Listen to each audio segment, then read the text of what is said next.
And the Zulu 24 podcast is brought to you by Antec Airsoft Studios. Whether your gun is broken in half or you want to create the craziest laser beam sniper rifle, reach out to Anthony over at Antec or head on over to his website, AntecAirsoftStudios.com. And also the snack bar. They serve hot food, cold food, red food, blue food, me food, you food. They have food. That's what they do. It's a snack bar. And Zulu Outdoor. It's an indoor store that's outdoor. So it's an outdoor-indoor store. Go figure that out. Guys, whether you need the latest piece of Gucci gear or you just need to rent something, reach out to Zulu Outdoor. You can head to their website, ZuluOutdoor.com. Or if you'd like to reserve rentals before a regular open play day, you can give them a call at 571-699-0766. And also Blue Mag Airsoft. Ladies and gentlemen, these guys are trying to make BBs right here in the United States. They do already make a high-quality BB. For more info on that type of stuff, head on over to BlueMagAirsoft.com. Ladies and gentlemen, also don't forget, whether you're listening to us on YouTube, iHeartRadio, Apple, Amazon, Podbean, Stitcher, Spotify, or Google, make sure you drop a like and share this with your friends. It helps us defeat the algorithm, put us out there for more of you guys to hear us. Thank you.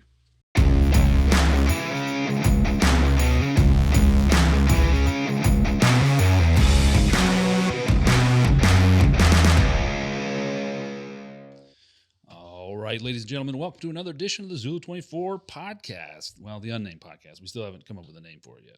So for the time being, we're still going to call it the Zulu 24 podcast. Before we get into it, I want to go over some Zulu stuff real quick, just some scheduling and whatnot. So in April 8th is our first nighttime open play of the season. This will be tracer units and tracer BBs required. No MVGs allowed, okay? And I can hear everybody going, "Oh, my MVGs." Don't worry, guys. We're just going to do the first two night games of the year with no MVGs. And then after that, we're going to pick up with MVGs. It's going to be cool. We're just trying to get more people interested into the tracer unit and the tracer BBs because it looks cool as hell and it's a lot of fun. 15th and the 16th is our spring flea market, all right? It's always free to come out, buy, sell, trade. You only have to pay if you want to play. May 6th is our second nighttime open play. Again, that's going to just be no MVGs and tracer units, tracer BBs. 27th and 28th is American Milsim's Eastern Front. Guys, if you haven't purchased your ticket at the time of this recording, which team sold out? So Green Team is currently sold out. There's about 100 tickets left for Tan Team. There you go. Green Team sold out. Only about half the tickets left for Tan Team. So get on that. Well, by the time you guys see this. This one's pretty quick. It'll come out. Yeah. All right. Also, guys, soon TM. The Benghazi tickets announcement will come out soon. That's going to be first come, first served. And so if you want those tickets, stay tuned. We'll tell you exactly when they're going to go live. What time they're going to go live, how many tickets will be available, and the prices and all that. But with that out of the way, let's jump into today's guest. Today's guest is Robert Connolly, otherwise known as Bobby. Bobby, how are you? How you doing? Nice to be here. I hope. Well, I want to start things off by reading something I came across, and we'll go from there. Clutched in the arms of his concerned mother, a young boy battles for his life. Typhoid fever ravages the boy's body, but fear not, the doctor is on his way.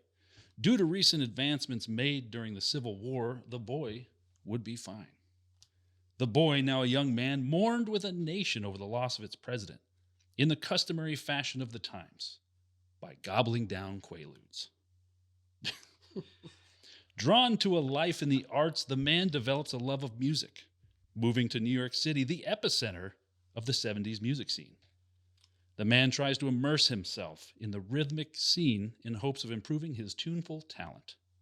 Instead, he drops acid before driving his motorcycle to a concert. His timing was erroneous. The road before him melted away. His bike grew fur, creaked and groaned as it stretched and morphed into Falcor, the luck dragon tritagonist from the Neverending Story. He was now Atreyu. Flying high above the New York City skyline, the man was greeted by the sun, the clouds, and birds passing by. But after the greeting, they all said the same thing. You have no musical talent. And Falcor agreed. Coming down from his acid trip, with the realization that the talent was out of his grasp, he knew there was only one thing he could do. He became a drummer. Time passed. The Quaaludes were gone. The acid dried up, and no record deals were signed. The man settles down, gets married, starts a family, and becomes a teacher in New York City. The man is passionately teaching his students about his life before indoor plumbing, television, and that newfangled interwebs. When he's struck with an epiphany, I must get every NRA certification ever. So he did. The man became The man became the feared enemy of all paper silhouettes, Texas stars, dog targets, and dueling trees this side of the Mississippi. The man is so proficient with firearms that he can clear a stovepipe on a stovepipe.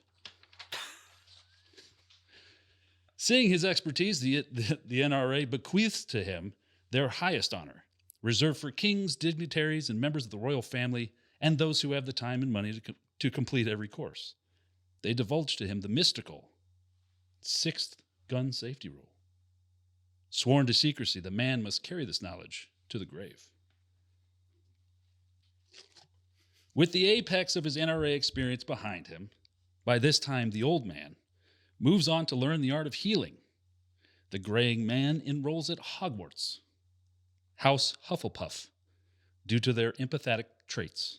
He masters treatments using lights, lasers, needles, and vibrations, and he uses his homeopathic magic and sorcery to heal those who drink the Kool-Aid to this day. As life slows down, the man, now 68, sits in his den sipping a 40-year-old scotch when he hears a knock at the door. He cautiously sets down his scotch next to his Airsoft magazine on the coffee table. Another bony knock bellows from the door. The man, now standing, squares up to the door, fists clenched, teeth gnashed, ready for whatever may come next. A guttural voice, like words on the wind, utter out, "Who's in there?" With no hesitation, the man declares, "Robert motherfucking Connolly, bitch, and I ain't got time for you, death. I just discovered Airsoft." And that was a short little clip of your biography. The accuracy is just astounding. It's astounding. It's like you followed me around. It's from your biography entitled "A Man Death Couldn't Touch" by D.L. Harrison. Available in all bookstores nationwide. Everybody get on that. Amazing writing, I must say. Amazing writing. It's good, right? But then you had a lot of material to Bob, be inspired by. Bob, welcome to the podcast. I know so many people out there are just like, "Why? Who is Bob? Why is Bob on here?" Bob, we'll get it out of the way first. Bob, how old are you? Well, I'll tell you in an indirect way first. I've been playing Airsoft now, and this is my 7th year. I'm coming up on 8 years. And I had a good gun that I didn't need to be repaired for probably almost 6 of those. So one day I had to get my gun repaired, and I went to Antec, Yep. Anthony, the guy who's good with guns, bad with table swords. Yeah. And he repaired my gun for me. It was pretty expensive. About a week later, I go to pick up the gun, and he says, "Bob, I fixed your gun. I'm going to give you a lifetime warranty on parts and labor." And I said, "Gee, Anthony, thanks a lot." And he says, "I'm not taking much of a risk, Bob, given your age." so that's that's basically. so So the warranty doesn't follow the gun if you sell it. Probably not. Yeah, you can't leave that to your kids. Non-transferable. So I started this sport at 67 years old. 67 years old, and you're 74 now. 74 years old. So, guys, that's why he's on right now. And I played for the first 6 years almost every single weekend. And the only reason I'm not playing as much this year, it's not for not wanting to play or not being able to play. I just happened to join a band, and I'm a drummer also. So there's conflict between the gigs and Well, that was airsoft. And oftentimes I'll do a gig and get home 2-3 in the morning and can play airsoft the next day. yeah. So, Well, it was in your biography, so yeah. you guys can pick that up. And you're right about the you know what they call people who hang out with musicians? Who? Drummers. Drum, yeah. So let's back it up. Let's get into your childhood, man. When were you born? What was time like? Well, I was born in almost prehistoric times. So Yeah, well, just after the Civil War. just after According to your Bible. after World War II. I was a baby boomer. He's an actual baby. Actual baby boomer. Actual boomer. 1949. The baby boom started in 1945 when all the soldiers came Yeah. home, all got married and started Pumping out kids. Pumping out kids. So I was like 4 years into that baby. So interesting fact, maybe I don't know. Jordan can fact check me on this one. You got it. The percentage of males born after World War II was significantly high. So like usually it's somewhere around 50-50, like male to female. But after World War II, like the most of the babies were men. I did not know that. I think it's a lot. Like I think it went up to like 70% or something. It's almost like the universe was correcting for the war. Sure. It sounds like it. Or it could have been the fallout from the Hiroshima bomb. Yeah, we don't talk about that. That's fine. But okay, so So right now, just from fact checking from Psychology Today, they're reporting that during the baby boom, there was 105 to 107 boys born for every 100 girls. oh, so that's barely more. It's barely marginally more, but it is Fake still news. more than 50-50. Zulu 24 putting out fake news. All right. Well, I was wrong. So, all right. So you're born after the baby boom. Where'd you grow up? I grew up in a little place called Greenpoint, Brooklyn. It's right at the tip of Brooklyn, overlooking. Actually, I could see Manhattan from my window. I used to see the Empire State Building from my window. Jeez. What was life in Brooklyn Well, like back it then? was very interesting. Now, my parents weren't all that educated. I remember very specifically a strange conversation one day. I said to my mother, staring at the Empire State Building with its big antenna pointed into the sky, I said, "Mom, what happens if that point hits the sky?" And she actually said to me, "The whole world will be destroyed." It pops. It pops. It pops. It's She actually said that to me. We're inside a balloon. And I walked away kind of like, I'm Oh. maybe 5 years old, but I don't know about this. You started Doesn't questioning quite make Santa sense. Claus, the Tooth Fairy. So I everything. immediately went back to my cowboy shows on the radio because we didn't have a TV back then. Of course you didn't. You went out to the outhouse. Well, didn't quite have an outhouse, but we had a stove that burned coal and not gas. So we used to get coal delivered. And burned. So now you were telling me your mom used to like tie you up to the fire hydrant. Well, the thing is, those days were quite different. There was no internet. There was no, video games or anything like that. So you played outside, even at the tender age of maybe 2 or 3.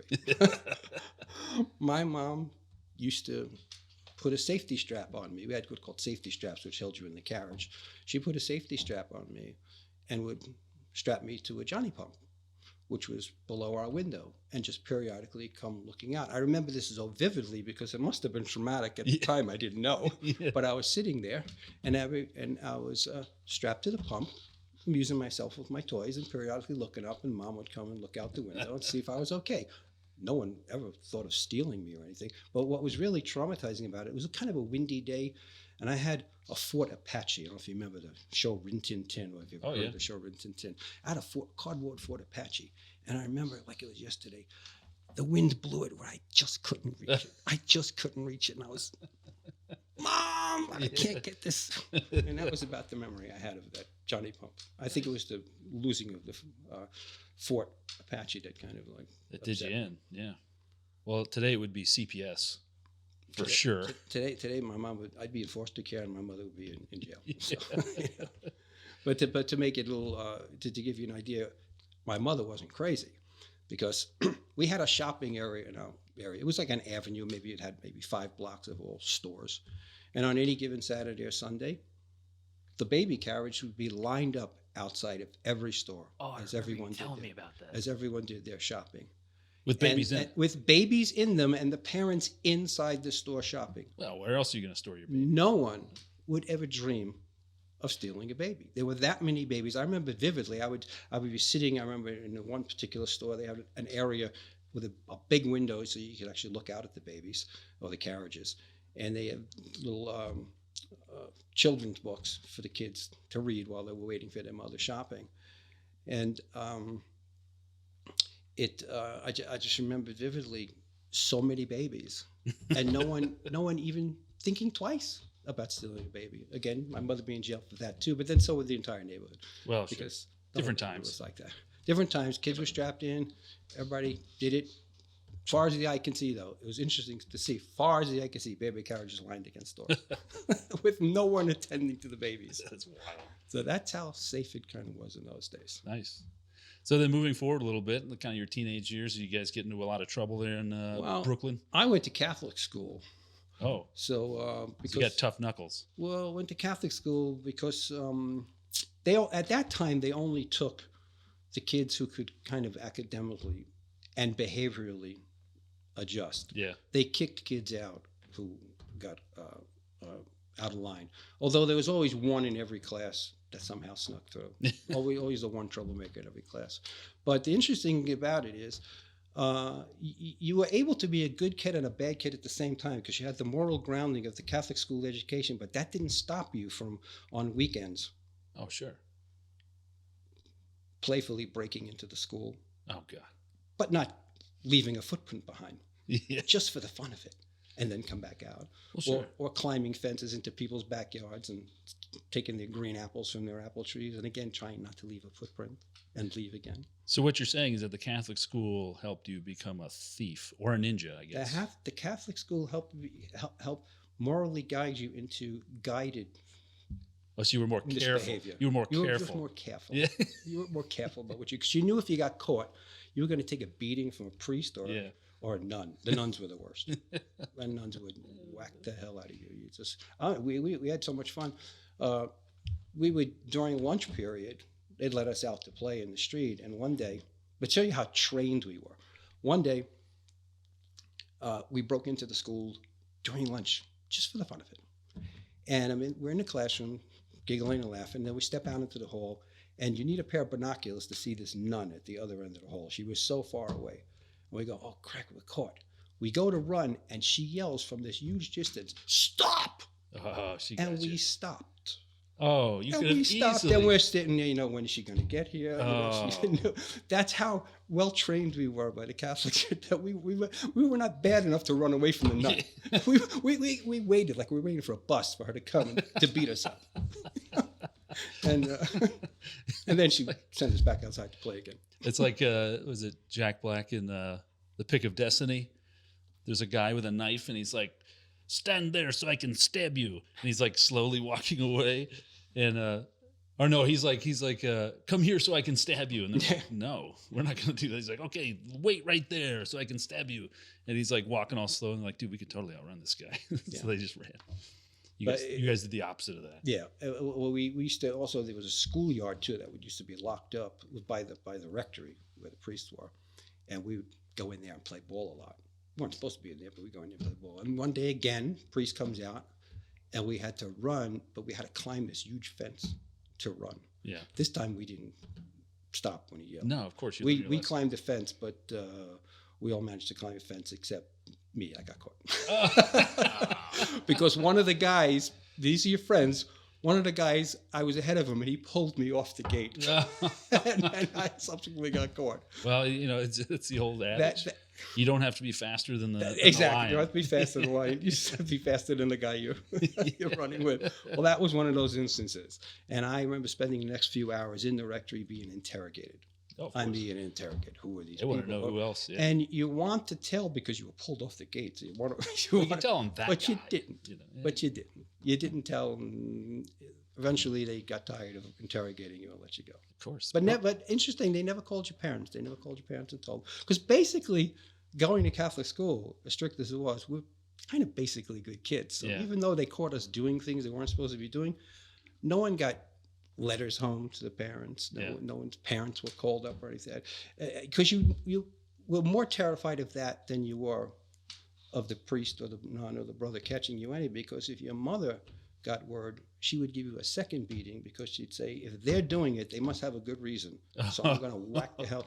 And you would never, ever complain that you were cutting up in class and got disciplined by a teacher because you get a second beating from them. Because in those days, the families are said, well, if they hit you, they must have good reasons. I'm going to give you a second one. Sure. So real quick, admin note. Yeah. All right, so let's move on a little bit further, man. How your early teens and 20s? When did you start getting into music? I actually started getting into music with the Beatles. They were an inspiration for everybody. The Beatles, Dave Clark 5, the Rolling Stones. Yeah. Have you heard the theory about the Beatles? So Paul McCartney. So Paul McCartney was in a car accident early on in the Beatles, and there's a lot of like conspiracy theory around Paul McCartney dying in that car accident, but the Beatles were on that meteoric rise, right? So they hired another guy, a lookalike, who actually won a Paul McCartney lookalike contest. Yeah, they called him Billy Shears. That was his name. They had a whole Welcome Billy Shears. There was a whole album written around that conspiracy. Isn't that weird? It was for a while on the radio. Like it was going on for months that Paul McCartney was really dead. Yeah. And then some guy came forward and said, listen, we belong to I was a marketing executive when the Beatles were getting very famous. And we wanted to come up with, eventually their popularity is going to die down a little. What can we do to increase their popularity? And they came up with this plan. And the Beatles were brilliant enough to write songs around it to make it look real. And you really did believe, like, wait a minute, this guy died. You know? He's got someone taking, Billy Shears is taking his place. Yeah. And it finally blew over because people realized it was just a big marketing play. I just learned about that the other night, actually. There's a channel I watch. I can't remember what it's called, but they were doing a reverse speech.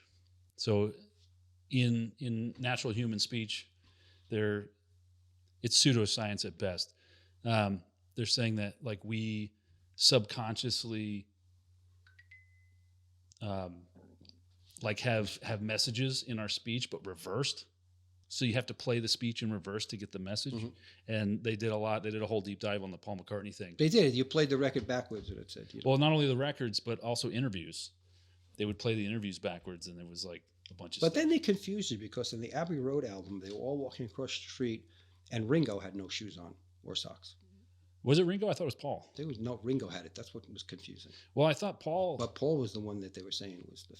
I thought Paul was the one with no shoes, and he was the only one out of step. I think it was Ringo. Okay. Sure I'm looking it up now. Yeah, look that up. I'm pretty sure it was Ringo. I think it was Paul. Which was towards a curve. Yeah, right? Because he was like, doesn't belong. Yeah, that doesn't make any sense. That's funny, though, that if they did it on purpose, they executed it perfectly. Oh,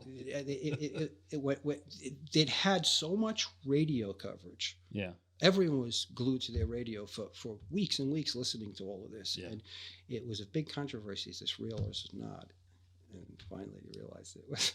I never liked the Beatles, to be honest with you. My sister had like all their remastered albums and whatnot. And it just wasn't, it's not my thing. I understand why people enjoy it, but man. Well, they broke the mold. Sure. They came forward. No, it's Paul McCartney on the album. It is Paul McCartney on the album? Yeah, I thought so. He's barefoot and out of step. Yep. Oh, he is big, so I'm wrong about that. Gee, do you think I would know? Yeah. So anyway, the Beatles get you interested in music. The Beatles got me interested in music, and the Dave Clark 5, and because Dave Clark was a drummer. Yeah. And that's how I got interested in drums. But what I really got interested in drums, believe it or not, what got me really turned on to drums, it's funny how things will do this, was I forgot his name already. It's Not Unusual. What's that guy? It's not unusual to be loved. I just liked the drums in that song so much that I said, I want to play drums like that. And Tom it wasn't Jones? Tom Jones, and it wasn't complicated drums. I remember going, I have to have drums. And I started going around the city looking to pawn shops, because they had pawn shops in those days. Yeah, yeah. Not pawn shops, where we would go. It's a Brooklyn accent. Right. Where I was looking for a drum set, never did find one in a pawn shop, but it was that was the beginning of the journey. And then, of course, other kids in the neighborhood also were inspired by all these bands that were coming out. So many of us just got into music at the time. We just wanted to play music. Right on. Did you guys have any bands back then? We had named bands. Oh yeah. What was your name of your band? the name of my band, believe it or not, I don't remember. We played at the World's Fair. There was a World's Fair, and we actually played at the World's Fair. Nice. Which was an interesting. Next up is Bob and the Supermans. There you go. But what was really interesting about it is we lived in a neighborhood that bordered a Spanish neighborhood or Puerto Rican neighborhood from Puerto Rico. And in those days, it was, if you remember West Side Story, it was the Jets, Sharks and the Jets. Yeah. And it was really like that. It was really like that. The bass player of our band had an aunt who lived deep into the Spanish neighborhood. She was one of the only white people in that neighborhood. And that's where we had to go practice. And it was treacherous getting to rehearsal. We had to find all kinds of creative ways, back roads and over rooftops and through hallways. We had to fuck over cars, under cars. We had to find ways of getting there to rehearse. And there was occasion I didn't quite make it. I was unconscious enough to be deep in the neighborhood, and I got thirsty, so I walked into one of the candy stores. They had candy stores in every block in those days, and I walked in, and there was about 10 or 12 guys in there, and I go, uh-oh. Yeah. So I buy my soda, I walk out, and of course, all of them came to follow me. And I took off, and all of them chased me. We were running so fast, we ran, and then I was able to leap over a car and skip over a sidewalk, and then jump up on a porch and flip over the fence before they got to me. So I made it. Getting home was going to be another issue, though. Yeah, you had to kind of lie low for a while and go home late. But that's how it was in those days. It's like every time you go to band practice, it's the great escape. It really was. It was band practice. It was. Should have tried the sewers, going in through the sewers. Well, there was a Department of Sanitation. You mentioned about literally 2 blocks away from the aunt's house, and it was really dark back there. And it's a place you didn't really want to go because it was massive and huge. Yeah. But that's the route we used to take. Yeah. To try to sneak, to get us close to the house so we could get in. Bob, you were almost a Ninja Turtle, man. Yes, we actually learned how to do these things. It was pretty wild. So then, so after your West Side Story times, when did you become a teacher in New York City? Is that chronologically the next thing? Well, I became a teacher.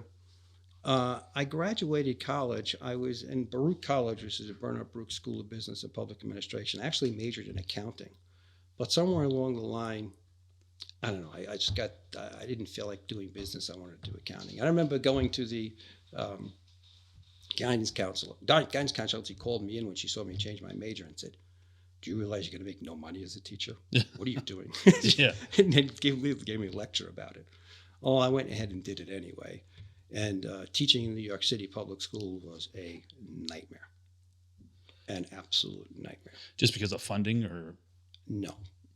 I'll tell you why it's not because of the funding. You were giving classes for about 40, 45 people. Yeah. And basically these were unsupervised kids. For example, open school night, you might have 120 kids that you're responsible for. If you saw 5 parents on an open school night or an open school afternoon, that was a lot. And it was always the good kids' parents. Yeah. So you had to deal with that on a daily basis, and it was just nightmare. I lasted 5 years. I don't know how I lasted 5 years, but it was torture. Yeah. I lasted 5 years because the teachers themselves were so much fun. Yeah. I even said when I left, I said I'll probably never laugh this hard again in my life. The teachers were so much fun. We would laugh from morning to night, and I used to say, "Well, this is a great job for working for the kids." Oh, jeez. Oh man. I would bet that if a teacher was listening to this, I would bet, man, like, oh, they'd probably agree. 5 out of 10 are going to be like, yeah, I get it. You know? They're probably going to agree. I was a poop head in middle school. I was a bit of a poop head, but when I got to high school, I kind of chilled out. But what grade did you teach? I taught 7th and 8th grade, but then I moved to high school. Oh, those are the worst. Oh my God! And I had, of course, first year of high school, which is absolutely the worst. First year of high school. So I was the first year of high school. I taught math and science. I tried teaching English at first. Yeah. Impossible.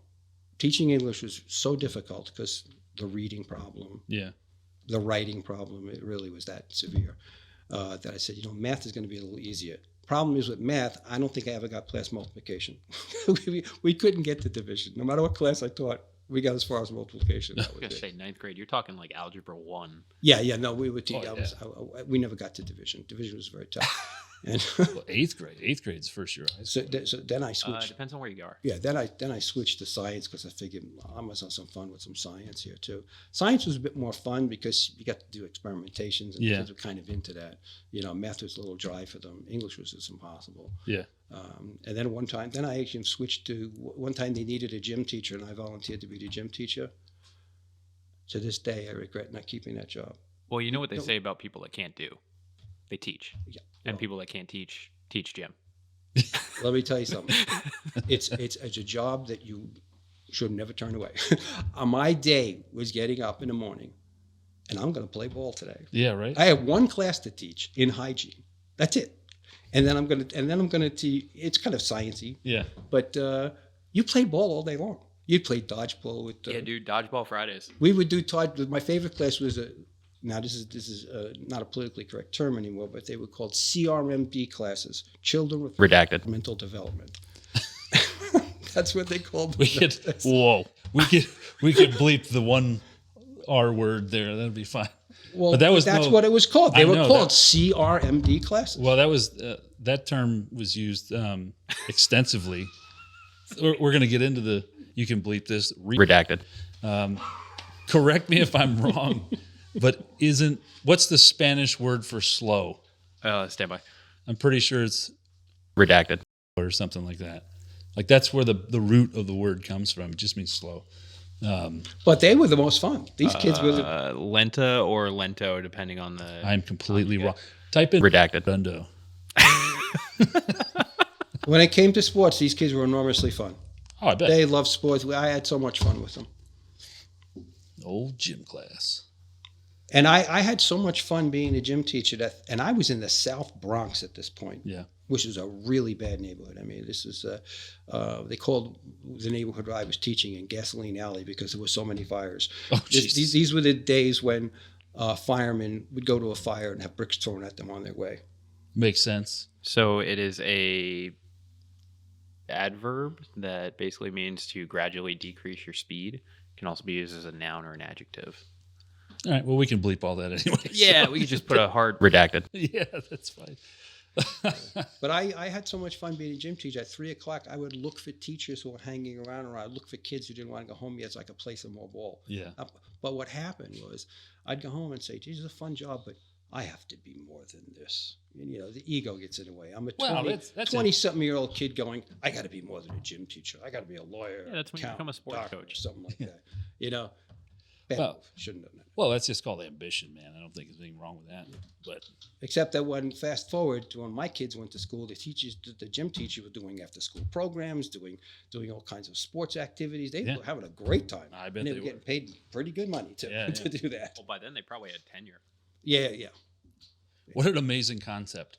Work here for long enough and we can't fire you. Yes. Like you got to do something You had heinous. tenure. That's right. That's crazy. You had tenure. And they had what's called in New York City rubber rooms for the teachers who were really bad that they couldn't fire. They'd have to show up for work at the Board of Education in Brooklyn and sit in a room all day and get paid.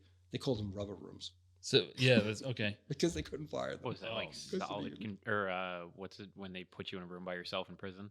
Solitary, yeah. Yeah, solitary. But it wasn't solitary. You were allowed to teachers, but you Yeah. said they couldn't do anything. You just had to say that's like Google or one of the big tech giants was paying engineers not to work for them, but to just not work for anybody else. Wow. Yeah, because they were that talented. All right, so you teach, you taught gym, loved gym. What happened next? So I didn't do it. Because I decided I had to be better. Well, sure, and then what? And I decided to go back to be an accountant. Oh, your That's original. my original degree. Yeah. So I went back to being an accountant and then got nothing but chest pains. Because I'm kind of a hyper kind of guy in a lot of ways. Yeah. And sitting at a desk all day long Yeah. was driving me insane. And those were the days before computers. So you had massive 14-column spreadsheets and analytical spreadsheets. And you sat there with a pencil putting little numbers into the boxes. I mean, it's pretty cool mathematically, but after a while, that's all you're doing is mathematics all day long. And that started to get to me, and I just, I couldn't take it anymore. I only did that for a couple of years, and then I just said, I got to do something else. And at the time, it coincided with a time where I became sick.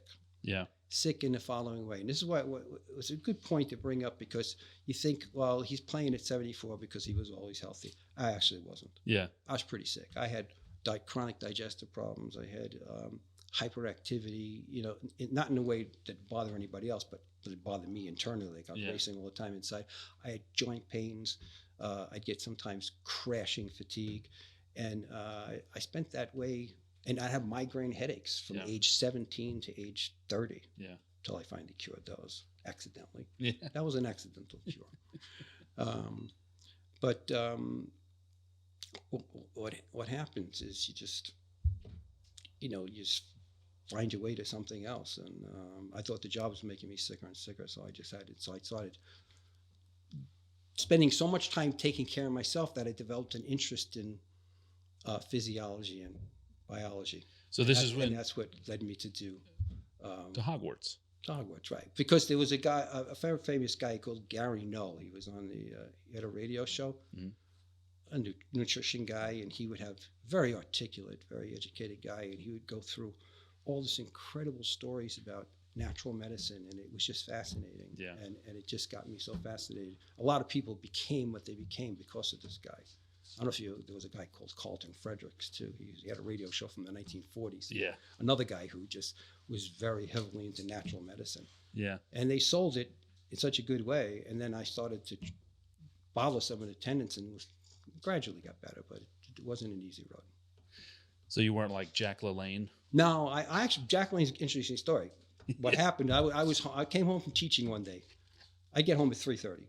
School was walking distance. Yeah. I get home at 3:30 and I would fall asleep from 3:30 to 6:30 at night. Yeah. Every day. I just, why am I so tired? And at one point I said, I can't take this anymore. So I picked up the phone and said, Jack. I called the nearest Jack LaLanne, which was like in Queens. It was like a half hour away. So it was like a franchise type thing? It was a franchise. Oh, right. Jack LaLanne. And this is actually how it all began. This was a pivotal moment, actually. I called Jack LaLanne and said, I got to do something. So they bring me in, and a nameless guy, faceless guy, I don't remember who it was, they put you through this evaluation. So he got me running around the track and doing all these things. I went home and I crashed like, oh my God, that was worse than the thing I ever experienced in my life. I went there to get healthier and I'm worse than I was. So when I went back a couple of days later, I told him what had happened. And he says, I think you need some supplements. So he gives me a couple of supplements. Yeah. Holy crap. I started to feel better. Really? Within weeks, I felt everything was turning around. I couldn't believe it. And that's how I got interested in using natural medicine and supplements. That's because this one nameless, faceless personal trainer who wasn't a personal trainer, he was just a Jack LaLanne guy, who showed me that I didn't have to feel like this all the time. And then another pivotal moment was there was a magazine, which is today called Money's Worth. It was actually a financial magazine. So that was a count that was getting these things. At that time, it was a little newsletter. It's now a thick magazine. But I read an article about sugar. Oh, yeah. In Money's Worth magazine. Yeah. And I said, you know what? And I added sugar to everything. I added sugar. I just stopped adding sugar. Yeah. And notice, for 9 years, I didn't have any migraine headaches. I used to get 5 a year, which would lay me up in bed for almost a week. Yeah. Literally. Went to the doctor, and they just give me more medication that made me sicker. And I just thought I was going to live with this for the rest of my life. But it was just eliminating sugar, all my headaches stopped. I'm telling you, I used to get migraines as well. I had a bunch of concussions and whatnot, which may have been a factor. But I went down the same road, actually. I don't know if I talked to you beforehand or what. I mean, I basically eliminated. I'm not good at it, but like I don't drink sodas very, very rarely. Maybe twice a year I'll drink sodas, maybe. Yeah, they'll wash the minerals right out. Well, and also because I don't have them, they taste like crap to me now. Same thing with Gatorade.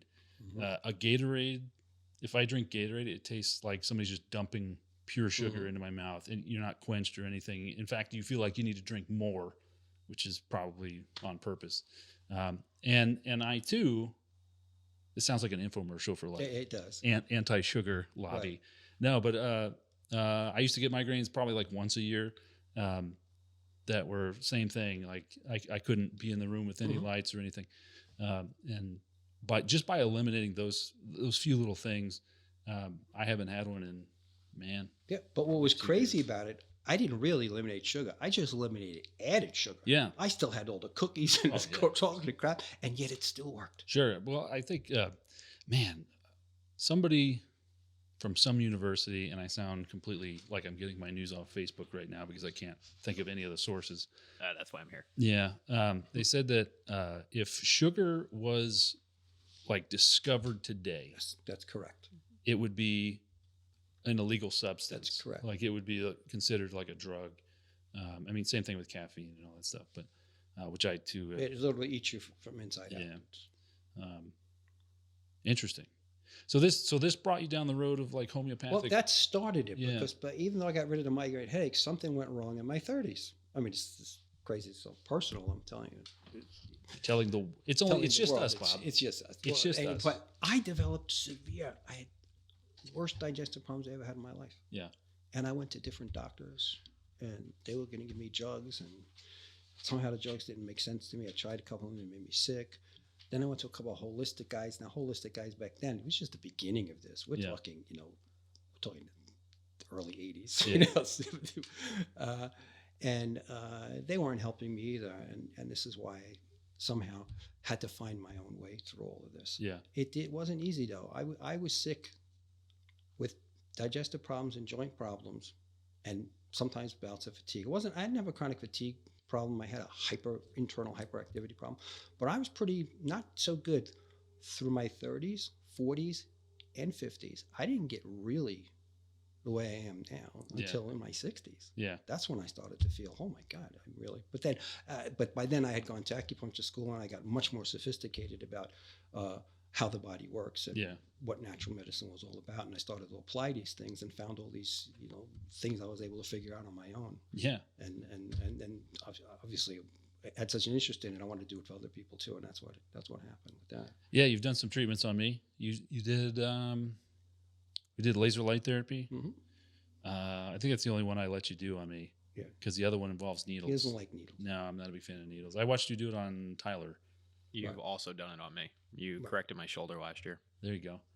It looks painful and scary. It is painful. And I don't want to get Well, stabbed. the technique I use for pain is it's a treatment it's a treatment people hate to love because it works so well they ask for it. Yeah.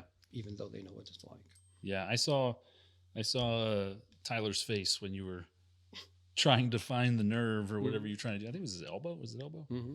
And I was like, wow, that's deep. It does hurt. Yeah. There's no choice about it. It does hurt. I just treated 2 days ago a 92-year-old woman who had a back problem and a hip problem. Yeah. It worked so well on her back that she came back the following week to do her hip. Oh. She's 92, and I'm standing over the table. Oh, and she's going, screaming, going, yeah, keep going. Oh, She man. knew what it was going to be like, and Oh. sure enough, it worked. She got a lot better. Well, good for her. Result. There's this whole science to it. It's not simply just, well, the science is simple. Yeah. The muscles are in spasm. Yeah. It's like a hysterical person. What do you do to a hysterical person? You Well, smack them. Well, it depends on what era, because Oh, okay. there were tools Yeah. in the late 1800s for hysterical women. What do they do with hysterical people? They smack them. Mm-hmm. So in effect, you're doing the same thing. The muscles in spasm, so you cause a counter irritation. The muscle fires, vesiculates, depolarizes, and repolarizes back to normal. Sure. And boom, you're done. And then you It happens either instantly or within a few days. sprinkle your fairy dust, And then sprinkle the fairy dust. and then you fly on out of there. And on then your say, broom. that'll be X amount. Yeah. I was gonna say because you had to do my shoulder like 2 or 3 times. Yeah, sometimes you have to do it multiple. I've done it on myself. It's a very painful therapy. I bet. Myself because I know how good it works. So you know how you sometimes get an eye twitch, or I do anyway. It's like your eyelid is like convulsing. That's your liver. Oh, awesome. See, each organ is responsible or opens or controls a different part of the body. Yeah. So, for example, the lungs will control the nose. the kidneys will control the ear. Yeah. So if there's something going on with the ears, oftentimes something going on with the kidney or the adrenals, which is on top of the kidney. Yeah. The eyes, the liver controls the eyes. God. So when you have, I had that happen to me in acupuncture school. It was fluttering in it, she wouldn't stop. And I was treated, and we did a liver treatment, and we just stopped it. So Because it's called liver wind. It's Yeah. a wind. It's a spasm. The liver is responsible for the smooth flow of energy around the body. So when it's stuck, the energy's stuck in your eyelid. So you got to open it up so it smoothly passes through. So do you stab him in the eye with a needle? You don't even go anywhere near the eyes. Oh, well, that's not anywhere fun. near the eye. Because you have a geometry of the body where the foot becomes the head or the face, or the hand becomes the head or the face. You have all these little homunculi all over the body. The whole body's mapped out in the ear, the whole body's mapped out in the hand, the whole body's mapped out on the foot. Yeah. And so you can access different parts of the body in very different ways. So they're called, you have local points and distal points. The distal points are very powerful because it's very, the energy is very shallow at the hands and feet. So, Yeah. so it's easier to tap into that energy and direct it. And they're lines of energy. So I can do you, it's a good example. You said that. I had a guy come in here, terrible pain in the soft area here. Now I'm not going to stick needles, it's too soft. Yeah. But we took his foot, and I found if the ankle is the neck, the left thing above is the face. So I took the equivalent spot, which was on, in this case, the spleen meridian, and we put the needle there, and the pain went away because there's a direct connection to that area. So now I'm sure everybody's thinking the same thing, right? Like how much of that is, what's the word? Placebo? Placebo, or like sympathetic, or like how? You sound like the biologist I once read when I was in acupuncture school. I picked up a journal of biology, and it was this professor writing this article saying, acupuncture is actually a fraud. It only works for Chinese people because for thousands of years they believe it works for them. Well, is there any science behind that? Because the mind's a powerful thing. Yes, there's a lot of science behind acupuncture. But no, I mean, is there any science is somebody receiving treatment more likely to have success if they believe in it? Not necessarily. That's why I can treat children who don't Yeah. know anything. I treat babies; they don't know anything, Yeah. and I'll treat them with light because Yeah. you're not going to stick needles in babies. No. You don't have to believe it. As a matter of fact, I've had people sitting here. Yeah. I had one guy come in. It was very interesting. I was explaining how this was working. To new patients, I tend to explain how it's working. So I'm explaining what's going on with the meridians and the lines of energy. Halfway, maybe 15, 20 minutes into the explanation, because my initial consultation was a little long, he goes, "You are so full of crap." He says, "I'm a medical writer. You're just making this stuff up.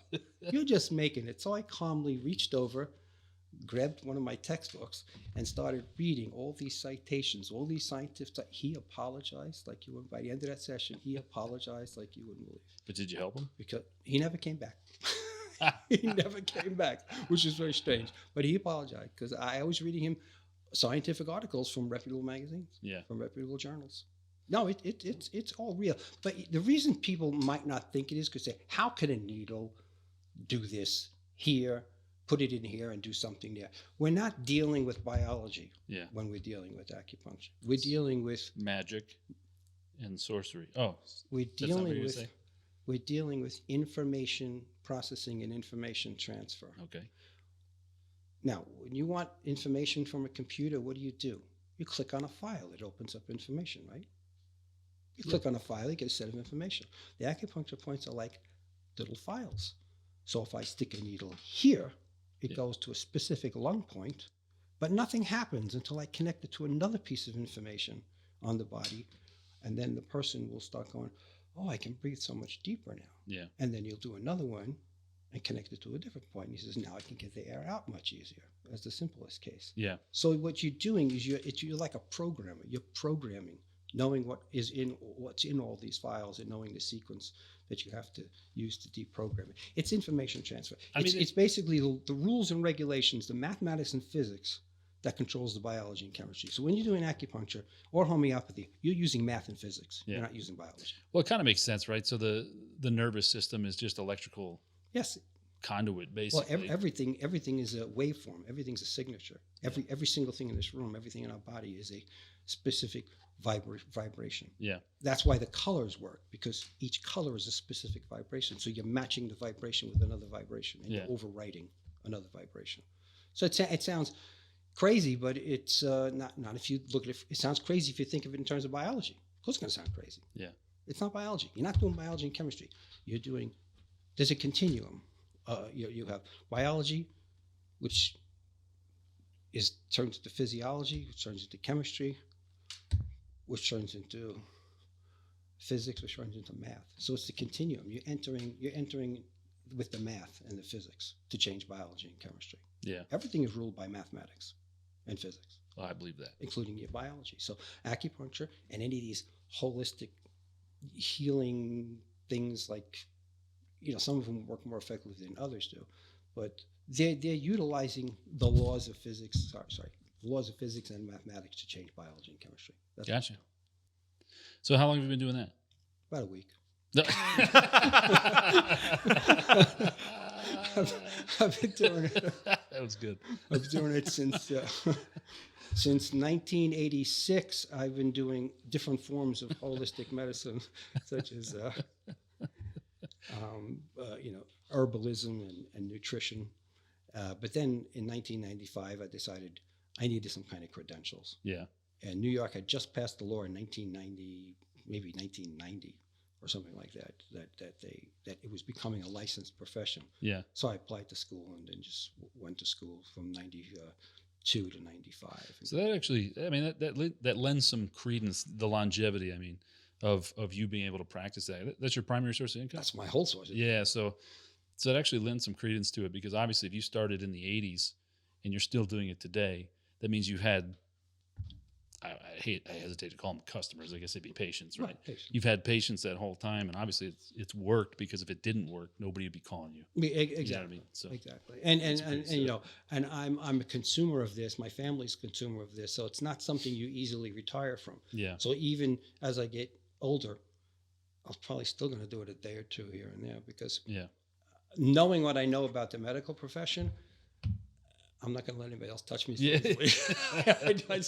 I kind of know things that a lot of people don't know, and I don't want people touching me.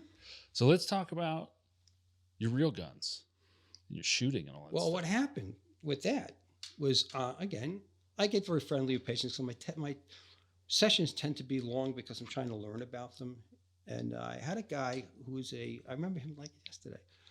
It was probably it's got to be maybe when I was 65 or something like that. Young Not guy. 1965. Yeah. When I was 65. And he was a fireman on disability. He was coming with pain. He wanted to be helped. And he just bought a gun magazine one day with him. Yeah. And he says, well, you should read this gun magazine. You might like it. I read this gun magazine, and something just snapped inside of me. I went, oh my God, this looks like so much fun. Oh, because Bob's mass shooter button just well, got no, pushed. interesting you say that. No, what happens, what I do is very, yin and yang. I do very yin type of things. Yeah. I'm rebuilding, consolidating. It's all very calm stuff that I do. I'm not out there fighting disease like a surgeon cutting things up. There's nothing aggressive about what I do. It's kind of very gentle Yeah. in a lot of ways. So I was missing that other aspect of myself. So when I saw a gun magazine, wow, there's some yang stuff going on there. You were missing So the gratuitous. I was missing the yang. violence. The closest I got to yang was trigger points, but that wasn't every day. Yeah. It's very, you got to be understanding and calm and everything. So I think I was missing that masculine yang energy thing. So I just from a magazine I got hooked, and I said, oh my God, I want to do this. So I went out and bought a gun. I live in Pennsylvania, so I was able to buy a gun like in a day. Yeah, of course. Just bought a gun, and then I said, problem is I don't know what to do with it. so let me take some classes. So I said, but I don't just want to take classes. I want to really learn this stuff. I'm going to sign up for instructor classes. Yeah. Now I don't know how to do anything, so obviously I had to take regular classes first. So I took regular classes, liked it so much, I started expanding into instructor classes. Not that I had a vision of teaching it ever. It was just kind of fun knowing more about it and getting in depth. So I started taking these weekend classes, and in a year I ended up with 7 NRA instructor certifications. I mean, I teach pistol, rifle, shotgun, personal protection in the home, personal protection outside the home, chief range safety officer and range safety officer. and then I would shoot in my backyard. But the problem with that was it was kind of like you're by yourself. But even if you invite friends over, so I'm in Pennsylvania, so I can shoot in my backyard. Yeah. I have nobody behind me. Yeah, you still have freedoms. I have freedom. Yeah.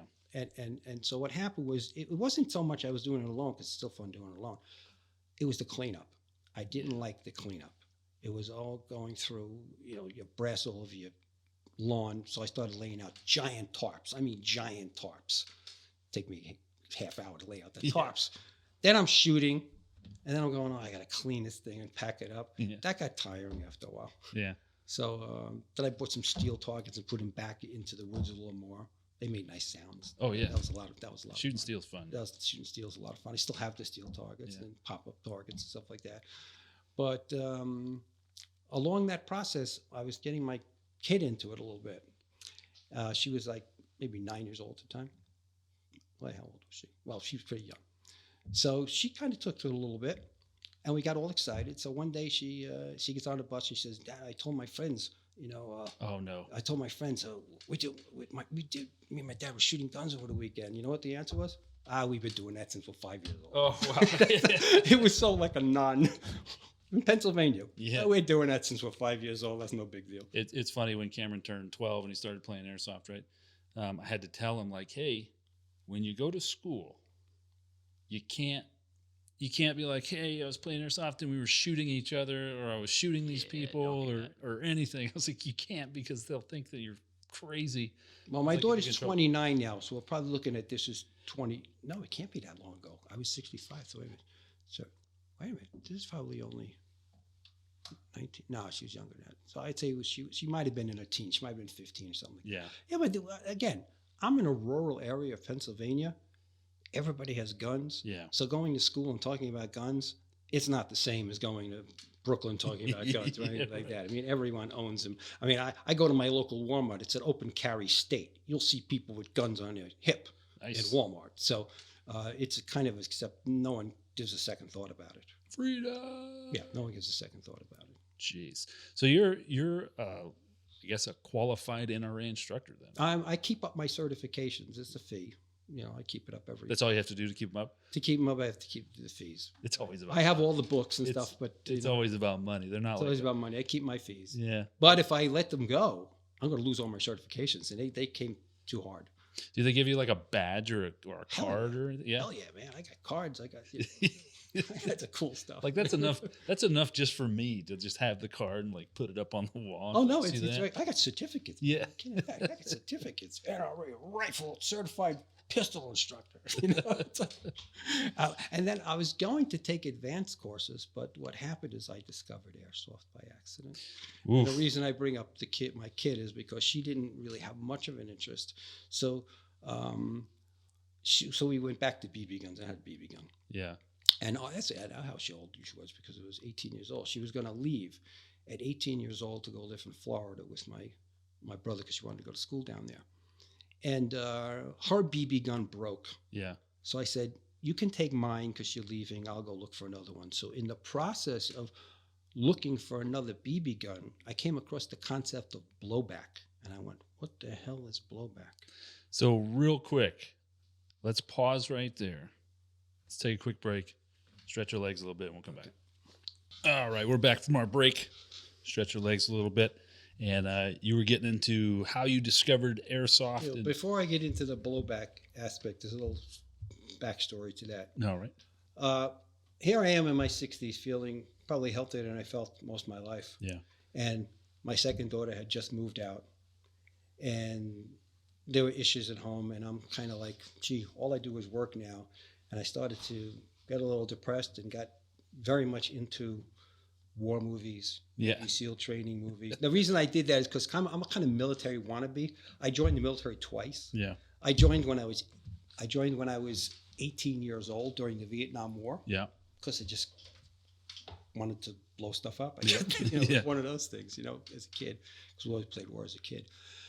The only reason I didn't join is because I was supposed to go into artillery school. Yeah. And I went through all the testing, all the physicals, everything was done. And the recruiter said, okay, we're going to get you into artillery.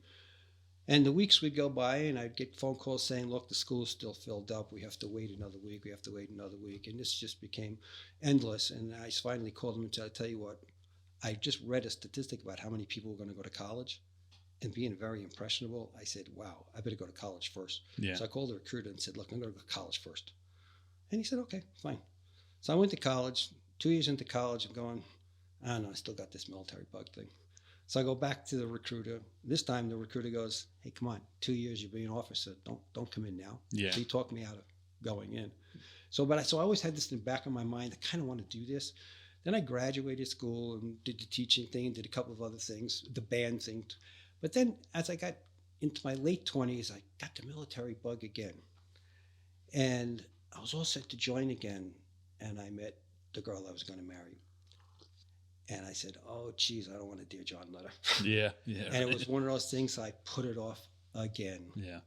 And obviously put it off at late 20s, you're not going to go at all. No. So kind of there was a background noise, so to speak, my whole life about what I could have possibly done. But then 30s, 40s, 50s being not too healthy, Yeah. I figured that wasn't going to work out anyway.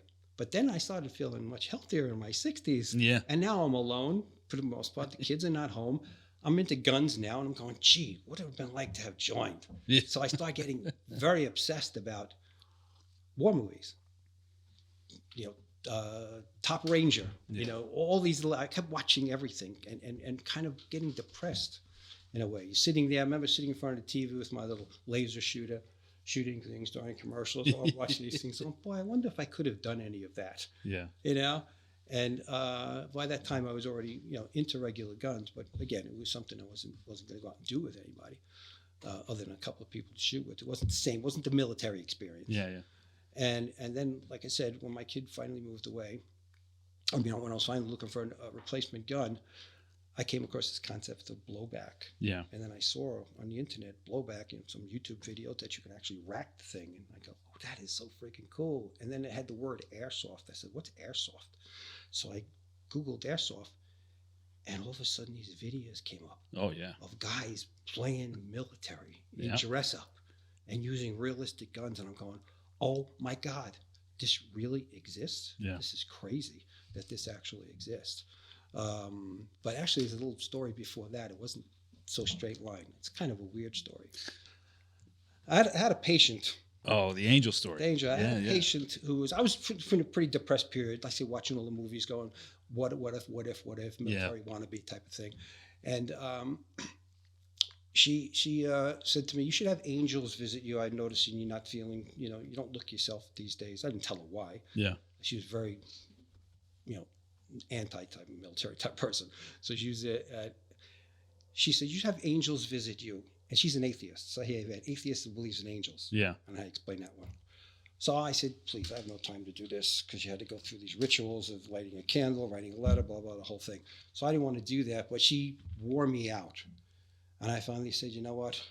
I'll let the angels visit me. And to take a line from Shakespeare, there are more things in heaven and earth than are dreamt of in your world, Horatio. Yeah. I said, who knows? There might be something to this. Yeah. So I went through the little process of writing a letter and lighting the candle and getting whatever else I had to get ready. And she called me up and says, what'd you write? So I wrote all these things that you would normally write. You want this for your kids, this for your She said, no. This has to be about what you want. Yeah. It has to be something you want. So I said, all right. So all I wrote down, one thing on a piece of paper. I said, please send me something that will give me complete joy that has absolutely nothing to do with healthcare. Because I was getting burnt out at this point. And that seemed appropriate. So then I had to burn the letter. And when I burned the letter, I almost set the fire extinguisher, the sprinkler system almost went off. I'm trying to put that out. But I had to be followed around by angels for 3 days. Yeah.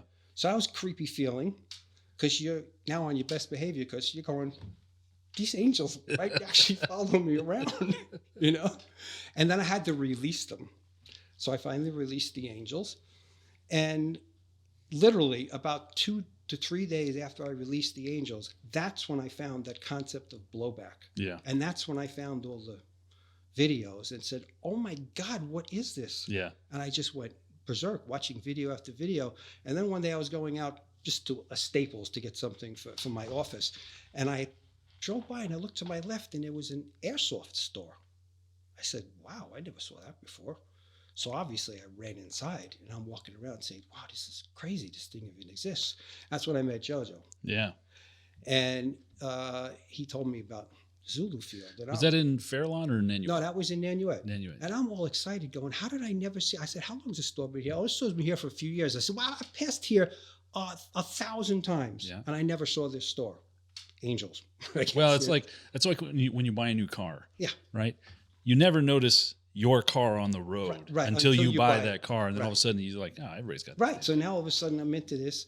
And interestingly enough, it was a matter of weeks after I discovered that store that it closed. Yeah. So I said, this is real creepy. Yeah. The store was like put there for me or something. Yeah. And I discovered it. And now I don't need it anymore. Yeah.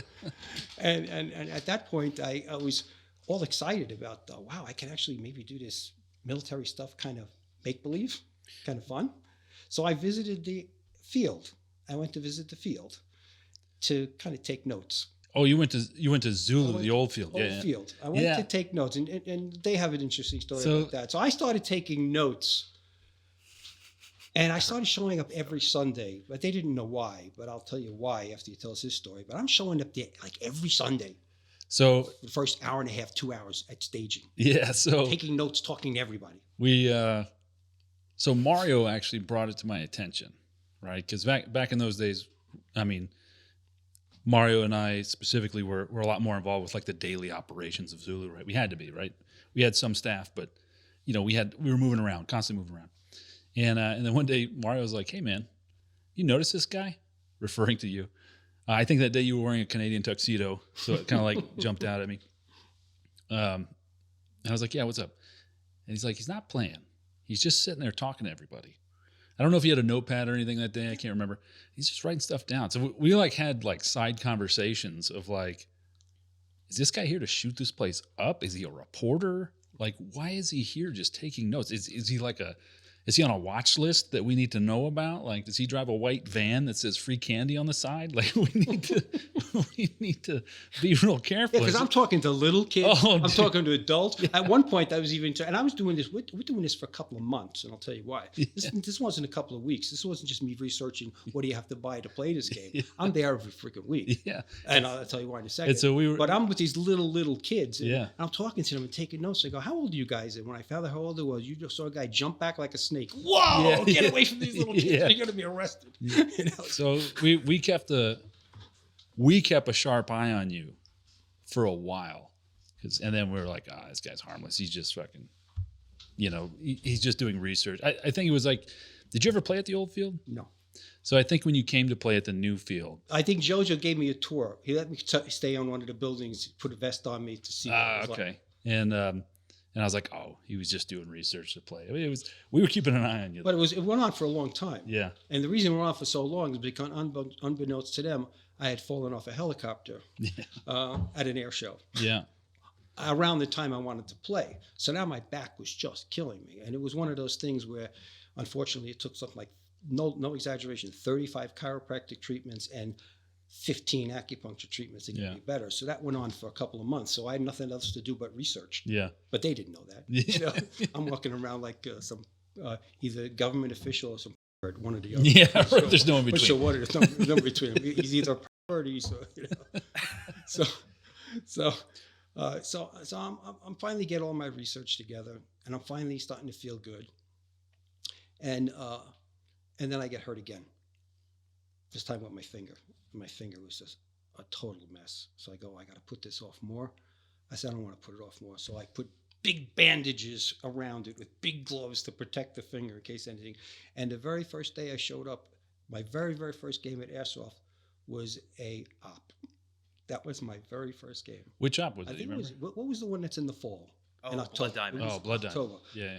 Blood Diamonds was my very, very first time ever playing Airsoft. Jeez. And I'm fully rigged out. Yeah. I mean, I got the gun, the hat, the plate carrier. I got everything. Yeah.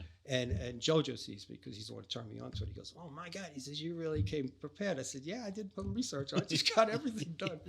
And now I'm realizing I'm with a bunch of 20-something-year-old kids here. What's going on here? So I spot these guys that are in their 40s, So I shadowed them the whole day. They all had the same uniform on. So I'm getting even more excited. Oh my God, these guys, they look so real. They got the same uniform.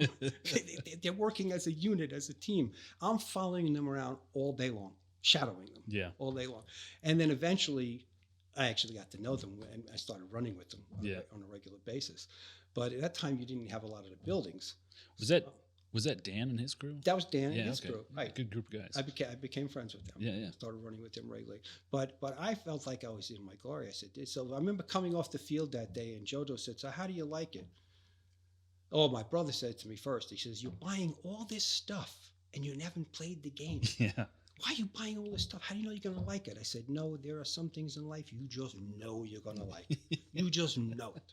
I'm buying it anyway. Yeah. So I come off the field.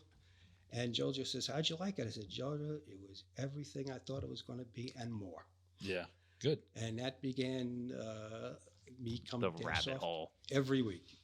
So then I wanted to get, better gun, better this, better. Sure. Then I got into the whole thing. And then eventually I got to know you guys through Mario. Mario invited me over one day to hang out with you guys. Yes, so that started like the rabbit hole, as Jordan says, the crippling debt rabbit hole. The crippling debt. You went with us to Milsim West. That's right. Where's Bob? Where's Bob? Sweet potato fries. That was a different. That was the second Milsim West. I got separated from my unit. Nah, you did all right though. But okay, so walk us through like your mentality going to an event with our group. And for clarification, Bob's first Milsim West game was Balcar 1. Right. Balcar 1. The rain convention itself. 15 hours straight of rain or something like that. It was from 8 at night to 11 the next morning. Some crazy thing. Anyway, I'm watching all these videos, and of course the videos all look like fun. You're looking at everybody running around, climbing through buildings, shooting each other, tracers at night, explosions, going, oh, this is going to be so much fun. And then you go to the event. And it's kind of raining when we get there. And there's no buildings. And it's on the side of a mountain. Yeah, it's on the side of a mountain. And I have a friend. First of all, we say how many hours to drive there? 6, 7 hours to drive there? It was 6. It was about 6. Yeah. 6 hours to drive there? Yeah. So that was a trip in itself, literally.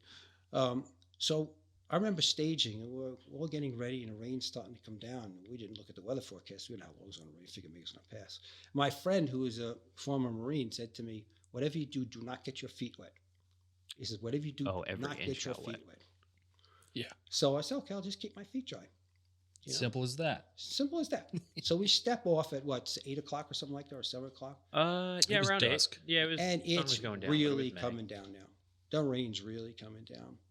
We can't see out of our night vision because the cover was, the trees were so thick. Well, the tree cover was so thick, and then also because of the amount of rain we were getting, it made it impossible to actually see with night vision on. Yeah. So a lot of us were flipping it up and walking around with red light on. So I had no idea how high we were going to have to climb. I'm just going out to a staging area. Yeah. We're not 15 minutes into this thing, and we get ambushed. Yep. Oh, the blank fire. We get ambushed by blank fire. We scatter, and what do we scatter into? Puddles that were over our ankles. Yeah. I'm 15 minutes into this. This is Friday night. We got till Sunday, and my feet are soaking wet. Soaked. And it's dark, and it's raining. We're not going to stop this. Yeah. So here we are, all soaking wet, having to climb this hill. And I'm going, this is not what I saw in the videos. Well, it was. You just didn't have to do the work in the videos. Yeah, these were not the videos. They were having fun in the videos. So Milsim West can only be described as high rent fun.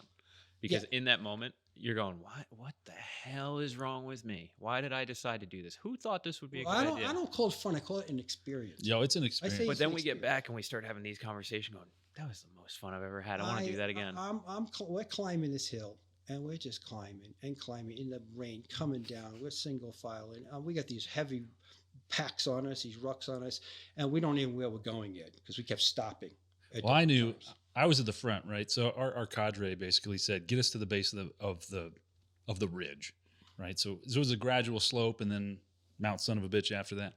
So he was like, just get us there. And prior to this event, I had downloaded a topo map onto my Garmin GPS with the Milsim West overlay. So it was basically like a video game. I could see where we were. I could see where the boundaries were. I could see where everything was at. And so in the pitch black, I didn't even have my gun up because we were also. Did you deliberately put us on a 45-degree angle? I did not do that, but I did get us exactly to where he wanted us to be in the dark. And I think Josue was in front of us, and he was my only security. I didn't even have my gun in my hands. I was just staring at this thing because it was our life. And everybody was just as miserable as I was. Oh, there was no fighting going on. We were just. I didn't even touch it. That's the ghost. That's the ghost. That's the ghost. So we're we'll just carry it. So I'm looking at this thing. We're all freaking miserable, and We're wet. We're soaked. oh, we're soaked and wet and I everything. can't see. And my only focus in life was getting the little triangle that represented our position to the X, which was like kind of up that gradual slope through the all the dense foliage and whatnot. And then we got there, and I was almost like planting a flag on the moon. Like, Yeah. this is it. We're done. Like right here. But planting a flag on the moon that was at an angle. We were at literally a 45-degree angle. Yeah. We were saying, this is where we have to stay for the night. It's like this. Yeah. So we spent in the pouring rain, and I didn't know about red lights yet. Yeah. So I had no red light. Yeah. So I'm doing this in the dark. Yeah. And it's a tarp. You only have a tarp. And we're trying to figure out. I'm with Little Dave. Yeah. Me and him together, and we're trying to put this dream tarp. teams. We're trying to put this tarp together. Oh my God! In the pitch black, it was so difficult. We get together basically almost nothing, Yeah. and then we lay down to try to get some rest. And within 5 minutes, we're sliding Yeah. out from under it. So we go back. We put rocks under our feet. We still slide out from under it. No matter what we did, we kept sliding out from under the top. You couldn't stay under that top. Finally, we figured out some way of keeping ourselves together. And we just laid there shivering, Yeah. freezing. I mean, freezing cold. And at the time, I got to do something. So I'm texting. I somehow got a signal. So I'm texting my daughters what's going on because I told them I was doing this. They said, Dad, come on, you're 67 years old. You can quit. Yeah. They're going to understand. And I'm texting back, you do not know what it's like to be a guy.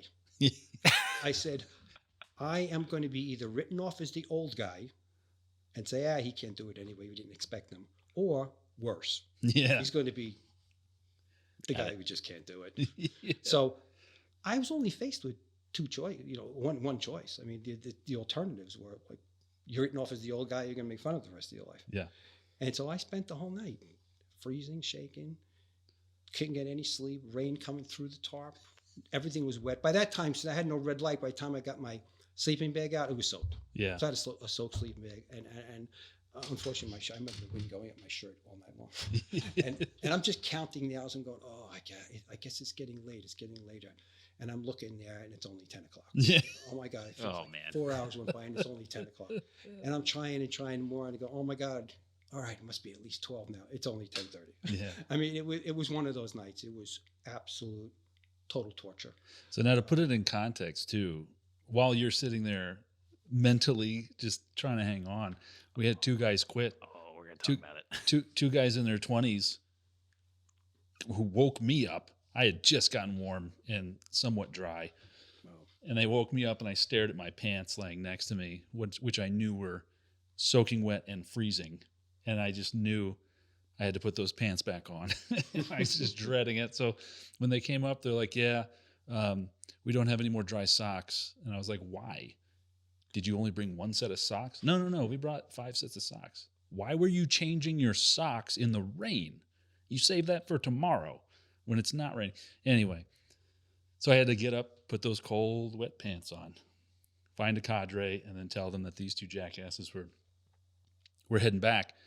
And now you see, because you're correct, even to this day, Quitters. those two guys still get made fun of. I mean, we love them, but that'll always be part of their backstory. Right. When I'm your age, when I'm 74 and they're in their 60s, I'm still going to be like, good thing it's not raining. It became a mental thing because it really was it really wasn't tough, I can handle this. It was nothing like that. It was the fear of being made fun of. Oh yeah, The no, it's fear- basically a the staring fear. contest with everyone else. You're motivated, complete fear of just, I'm going to be made fun of or written off as the old guy. I am Yeah. not doing this. I am doing it. I don't care how cold I am. I don't care how much I'm shaking. I'm not quitting. I'm just doing this. So the morning comes and the rain finally breaks late in the morning. Yeah.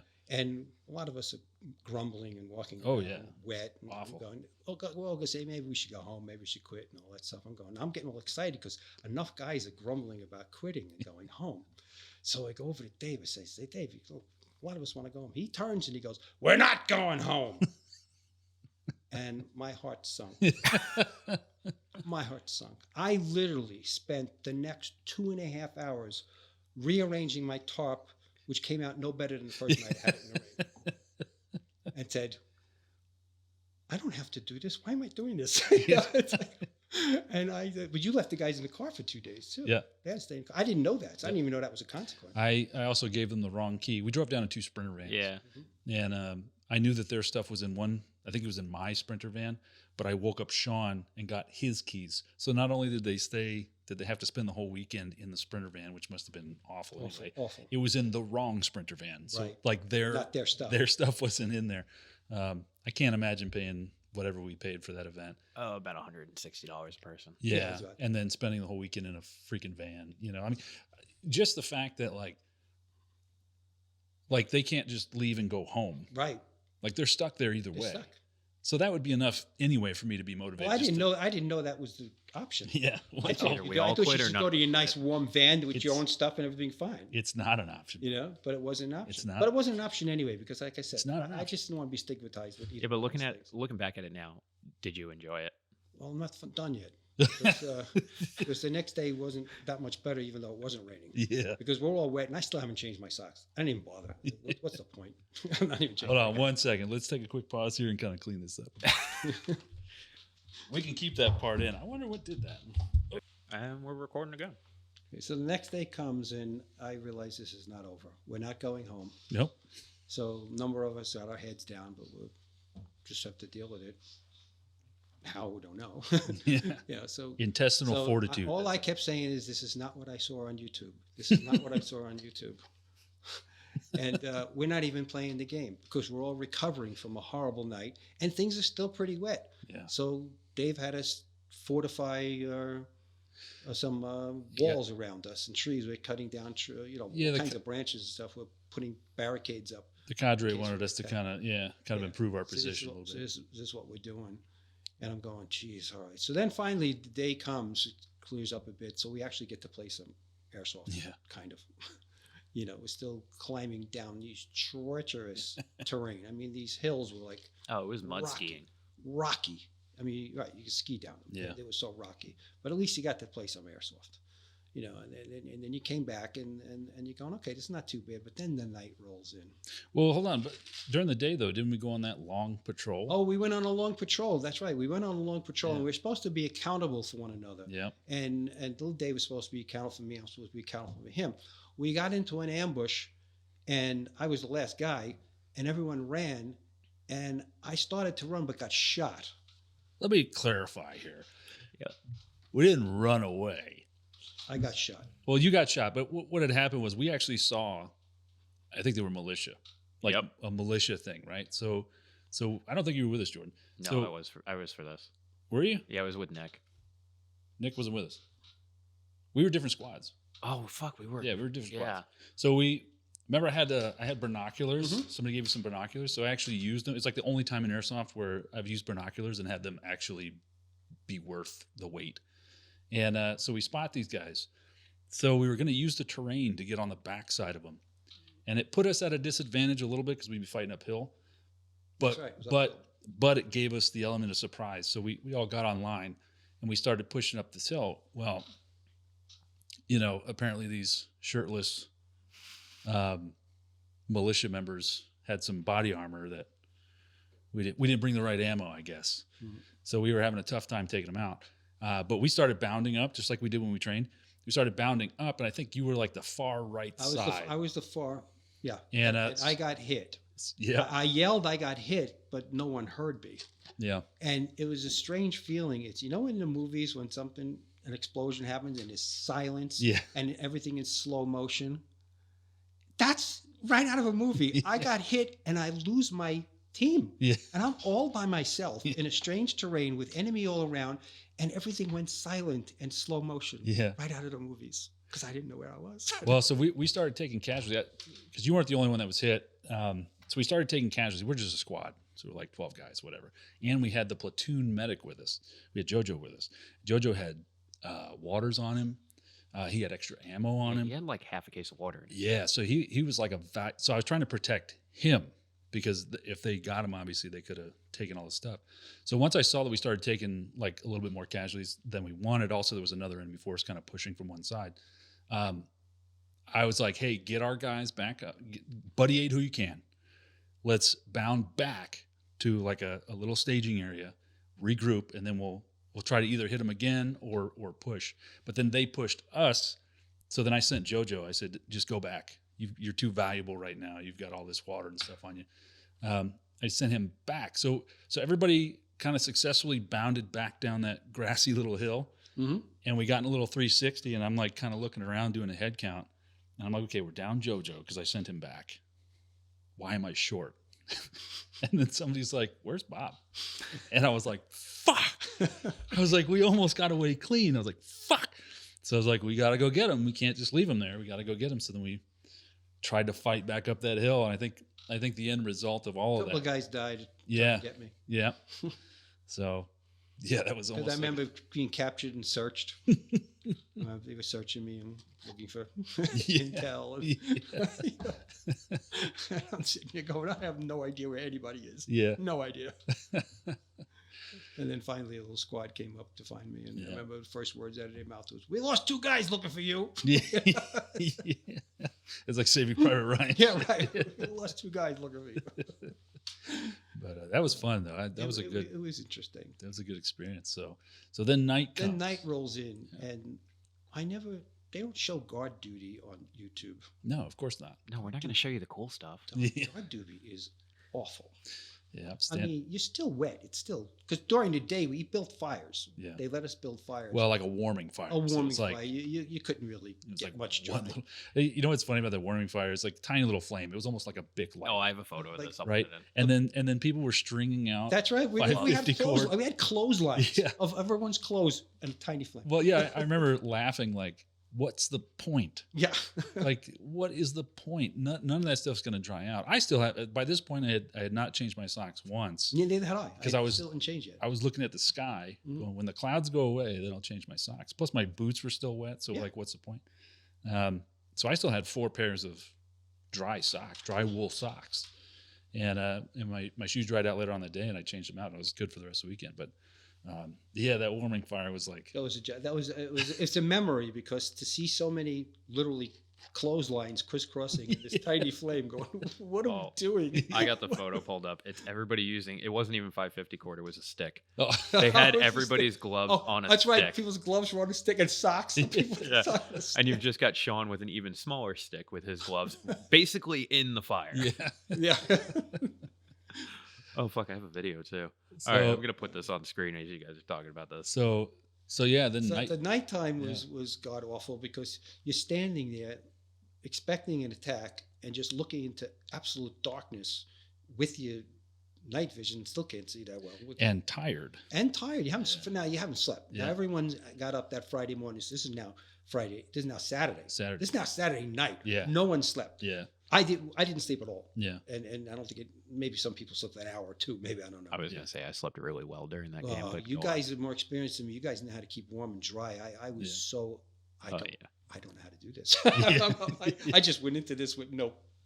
I mean, when your sleeping bag's wet and everything's wet the first night, you're just like, oh well, I'm just you're screwed. Done. I just have to. I should just shiver and not get. Hope I don't get hypothermia. That's all. You just got to embrace the suck at that point. Yeah. So you're still wet, still not feeling great, from the fatigue, and then you're pulling guard duty, and to make matters worse, I'm getting tired of standing and leaning against a tree, so I decided to sit on a log. It was a dead log. Oh no. Right through my pants, right to all the water right through my pants, going, oh, to make things even worse. I'm like, And I think we did 2-hour watches that did night 2 hours because those two guys left. Yeah. And so we had to fill the time. Yeah, we did I was 2 hour on watches. I was on with Aunt Deli, and just to stay awake and not be bored, because you can do an hour. Yeah, but An 2 hour's hours okay. is 2 hours is it's Oh, boring. 2 And, hours. and Terrible. me and Edgar were pulling duty, and every 5 minutes we thought we saw something. Yeah. It's one of those. Is that something? Yeah. Is that- Yeah. you think you're seeing something So- every 5 minutes. So Deli and I are out, and we're just talking back and forth, and he's trying to explain something, and I can't remember what it was, but he pulled out a notepad, and we're NVGs, like no white light whatsoever, so we're like focused in with our NVGs on this little notepad, and he's trying to describe some type of system, and so he's drawing, and he draws, and there's no mark. So then he tries to draw it again. He's like, "What the hell? I just had this pen." So he's like trying to get the pen to work. So he's like going like this. Well, we ended up getting attacked that night, but the next morning he was like, "Dave," he's like, "Look at my pad. The pen had been writing the whole time, but it was just a color that we couldn't see through the night vision, so it didn't look like anything. Oh. But when he showed me the next morning, it was like all scribbled and everything. I was like, "Oh that's shit." funny. So this is Sunday night. So finally, we were attacked that night. Finally, I get to sleep.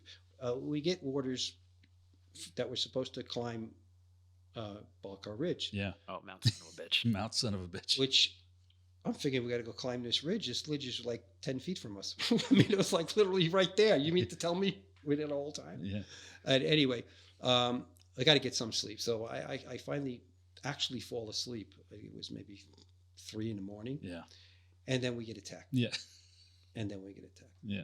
And and everyone's jumping up, and I'm going, there's no way I'm getting up. This will be over by the time I get up. And Mario's trying to wake me up. I'm going, it'll be over before I'm ready. I'm not getting up. I'm not getting up. I'm just not doing it. And sure enough, it was over. Yeah. I managed to get a whole 2 hours sleep. That's a luxury. Man. We had to, that's from Friday. 2 hours. Now, I got big 2 hours sleep. First of all, you never knew you could do that, Yeah. that's another cool thing about it. Yeah, Not a fun thing, but a cool thing. Yeah. That you can actually do that to your body. Yeah, yeah. Oh, yeah. So anyway, we get the orders. We're supposed to climb, Balcar Ridge at 6 a.m. sharp. yeah, So we get up, and everybody's 5:30 or so, and we're getting dressed. And I'm noticing that I got my coat on and my rig on and the ruck and everything, and everyone else has their jacket off. And I'm going. And then one guy turns to me and says, "You're going to be awfully hot climbing this ridge." I said, "Really?" So I'm about to take my coat off, and I get this look from Dave. No words, just like, "You're not taking that coat off. We don't have time for you to take that coat off and get rucked up. There's no way." And I'm again, my heart sunk again. I'm going, I have to climb this ridge now in heat, and wet in the heat. So we pulled out at 6 a.m. and this ridge was so steep. yeah. Single file. We had to go single file. It was a goat path. And Yeah, we- we were like pushing each other. We up had that. to pull ourselves up by our arms. Yeah. You could not climb without pulling ourselves. Now, because it was single file, I can't pull one of these. I'm tired. I got to rest for 2 minutes. Yeah, I'm going, these guys behind me, these guys in front of me. I can't stop. yeah, My legs are now on fire. yeah. I mean, come on. My legs are burning. I mean, I'm feeling this. I said, this is a ridiculous. And then as you're approaching the top doesn't look like it's getting closer. You're just going and going, and nothing seems to be getting closer. Yeah. And then finally, you get to the top, and this exhilaration comes over you that I actually did that. I actually did that. I remember Dave turning to me. He said, "Bob, I have a home to respect for you." Yeah, I remember that. Well, that was one of those. I mean, it was I don't know how we can convey how steep it was. Oh, it was. But we had to pull each other up by arms. We could Yeah. not just. I'm gonna climb. look and see because I think I have some video clip from this. Yeah, man. I mean, it was vertical as hell, man. It I was mean, vertical, and it was not a gentle slope by any And means. I'm saying, I'm probably the only one who has legs burning. No, Because that's you not think true. you're the only Yeah, one. mine That's was not burning true. Too. You think you're the only one, and that lactic acid's building up, Oh, and your yeah. legs are on fire, and you just you just go, come on, it's only 50 more feet. Why is it taking an hour? It feels like an hour. That was definitely that's probably like the only time in all of Airsoft, right, that I've had the experience of like just 1 foot in front of the other.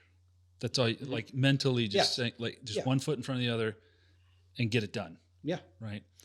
because that was, I mean, And you had the pressure of you can't stop because there's only single file. well, not only that, but I mean, that late in the game, we're all tired. Yeah, we're all on 2 hours sleep. We're on 2 hours sleep. We're physically tired. We've been cold basically all weekend. Right, we've had one change of socks. Yeah, If right. We're lucky. Like, so I mean, your body at that point was just depleted. I won't say that we were in any sort of like Danger or anything, but No, you were just exhausted. you're just tired. As with any MSW game, by Sure. Sunday morning you were just spent. And then Sunday morning, they're like, actually, I think our cadre said, he was like, I had another route planned, but you guys are pretty solid. I think we can make it up this. And we were all just like, great. And then Sunday morning, you look up and you're like, son of a bitch, we got to get all the way up there. I couldn't believe that. I couldn't believe it. I made Sean carry the trash bag. Hell yeah. So we get through the day because that wasn't so bad. Fighting on the ridge wasn't so bad because we were up there. That wasn't bad at all because we were like in the That defense. actually to play. That was fun. That was fun. That was a lot of fun. I just remember when it was all over, we were walking away, and I did. And then you find out there's a trail that goes all the way One of to the the guys bottom. said to me, that was fun, and that's when I said, I would not describe this as fun. This is an experience. Yeah. I will never ever call this fun. It's an experience. You know, when I look back on that, like the worst parts, like the thing that sticks out in my mind is like the worst part was literally the walk down, like game over, Mm-hmm. get your rucks and walk down to like where we parked. It was not steep No. at all. It was just a dirt road, but it was long. And we don't know how far we are from anything. And like that walking out was just like, son of a bitch, man. Can this shit be over yet? I had a skip in my step at that point because it was over. I was literally going, I am so happy this is over. My energy perked up because I'm going, it's over. You can see it. We took a picture in the parking lot with all of us. Oh yeah, we did. You can see it in all of our faces. Like that was a hell of a weekend. Like that was a hell of a weekend. I have that photo too. I I'll think put that up. I think we made I made Protrusi take it. remember Yeah, after we that did. saying to myself, I'm never doing this again. I'm never ever doing this. It's not YouTube videos. I'm never doing this again. And then you did it And then I again. did like another MSW. Yeah. And then the deployment, and I did a couple of other ones, and I'm going, why am I doing this again? I can't believe I'm doing this again. I think the memory of pain is not very solid. It's like childbirth. You just don't remember Yeah. how bad it was. I'm gonna get burned Yeah, you for are. being a male saying that. Only because recently we had a child, Right. right? And I was in the delivery room and I saw the exorcist like pain that was happening. And then as soon as he was out, I saw it in her face. Like her body was like, you don't need to remember this. And then she was happy. But I remember saying out loud, I'm never doing this again. I'm never doing this again. there's something about going through a struggle and then emerging on the other side. And then you look back on it. I mean, yeah, it sucked while you were going through it. But now that you're on the other side of it, it's almost, I mean, we're talking Airsoft here. So it's almost bragging rights. But it's actually more than that. Psychologists Mhm. have literally said playing war games Yeah. is actually very beneficial. Well, I imagine it talks to Because like, it literally gives you in a fantasy fun Yeah. environment the ability to do things that are not going to be dangerous, but yet still push yourself and see what kind of control you can have of yourself. And we're hardwired for conflict anyway. well, I think now that it kind of Airsoft in general, right? Kind of speaks to maybe our primitive past, like the hunting, Well, it does. like the thrill of the hunt, It's- the warfare aspect of it, or the challenge, or the conflict between two. There is two a forces, wealth of archaeological findings, literature, and artwork that basically evidences that nearly every diverse culture throughout all of history has played war for recreation. Sure. I mean, the Romans, those kids, they would have wooden shields and wooden swords and throw rocks at each other. Oh, yeah. Surely more than, BBs. But they would throw rocks at each other. They'd also take their pet dogs and tie them to little wagons and call them chariots and use those as war. They actually invented the game called Catch the Flag, I think they called it in those Yeah. days. It was called Catch the Flag. Yeah. And It was like capture the flag. yeah, captured flag. Yeah, yeah. They called it catch the flag. They did that, and apparently other indigenous tribes, the kids played with sticks and hit each other with sticks. It was mostly a boy thing because the boys, it's kind of hardwired into us. I mean, think about it. Every animal has to go through this cycle, this yin-yang cycle of generation, struggle, fight, and regeneration.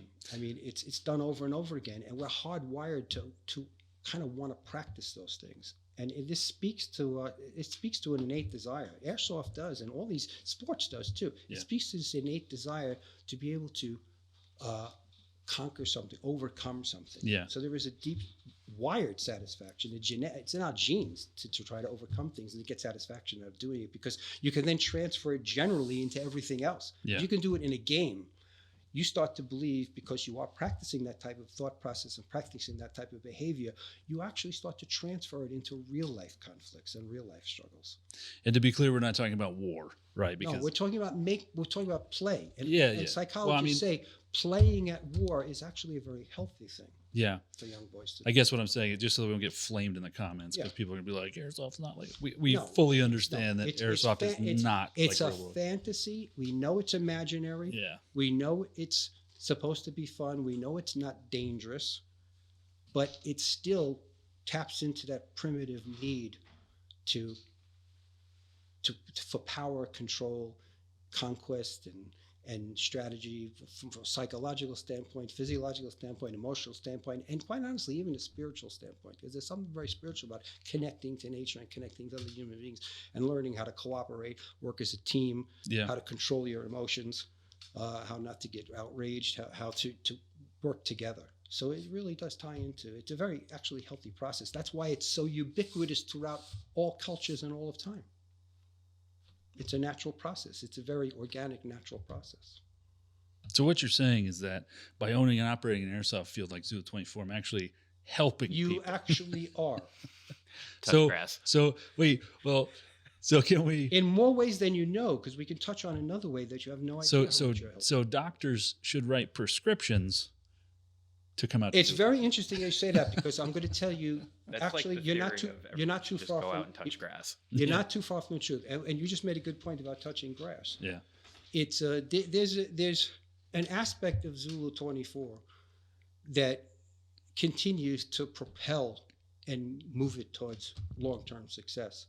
That aspect, we already discussed one of them. It's our innate genetic predisposition to want to test these skills in a safe, playful environment, Yeah. and transfer those into real life. But we also have this connection to nature. Most human beings want to connect to nature. Yeah. They need to connect to nature. In the 1970s, the famous psychoanalyst Erich Fromm coined the phrase biophilia. It's derived from two Greek words, bio, life, and philia, mean love of.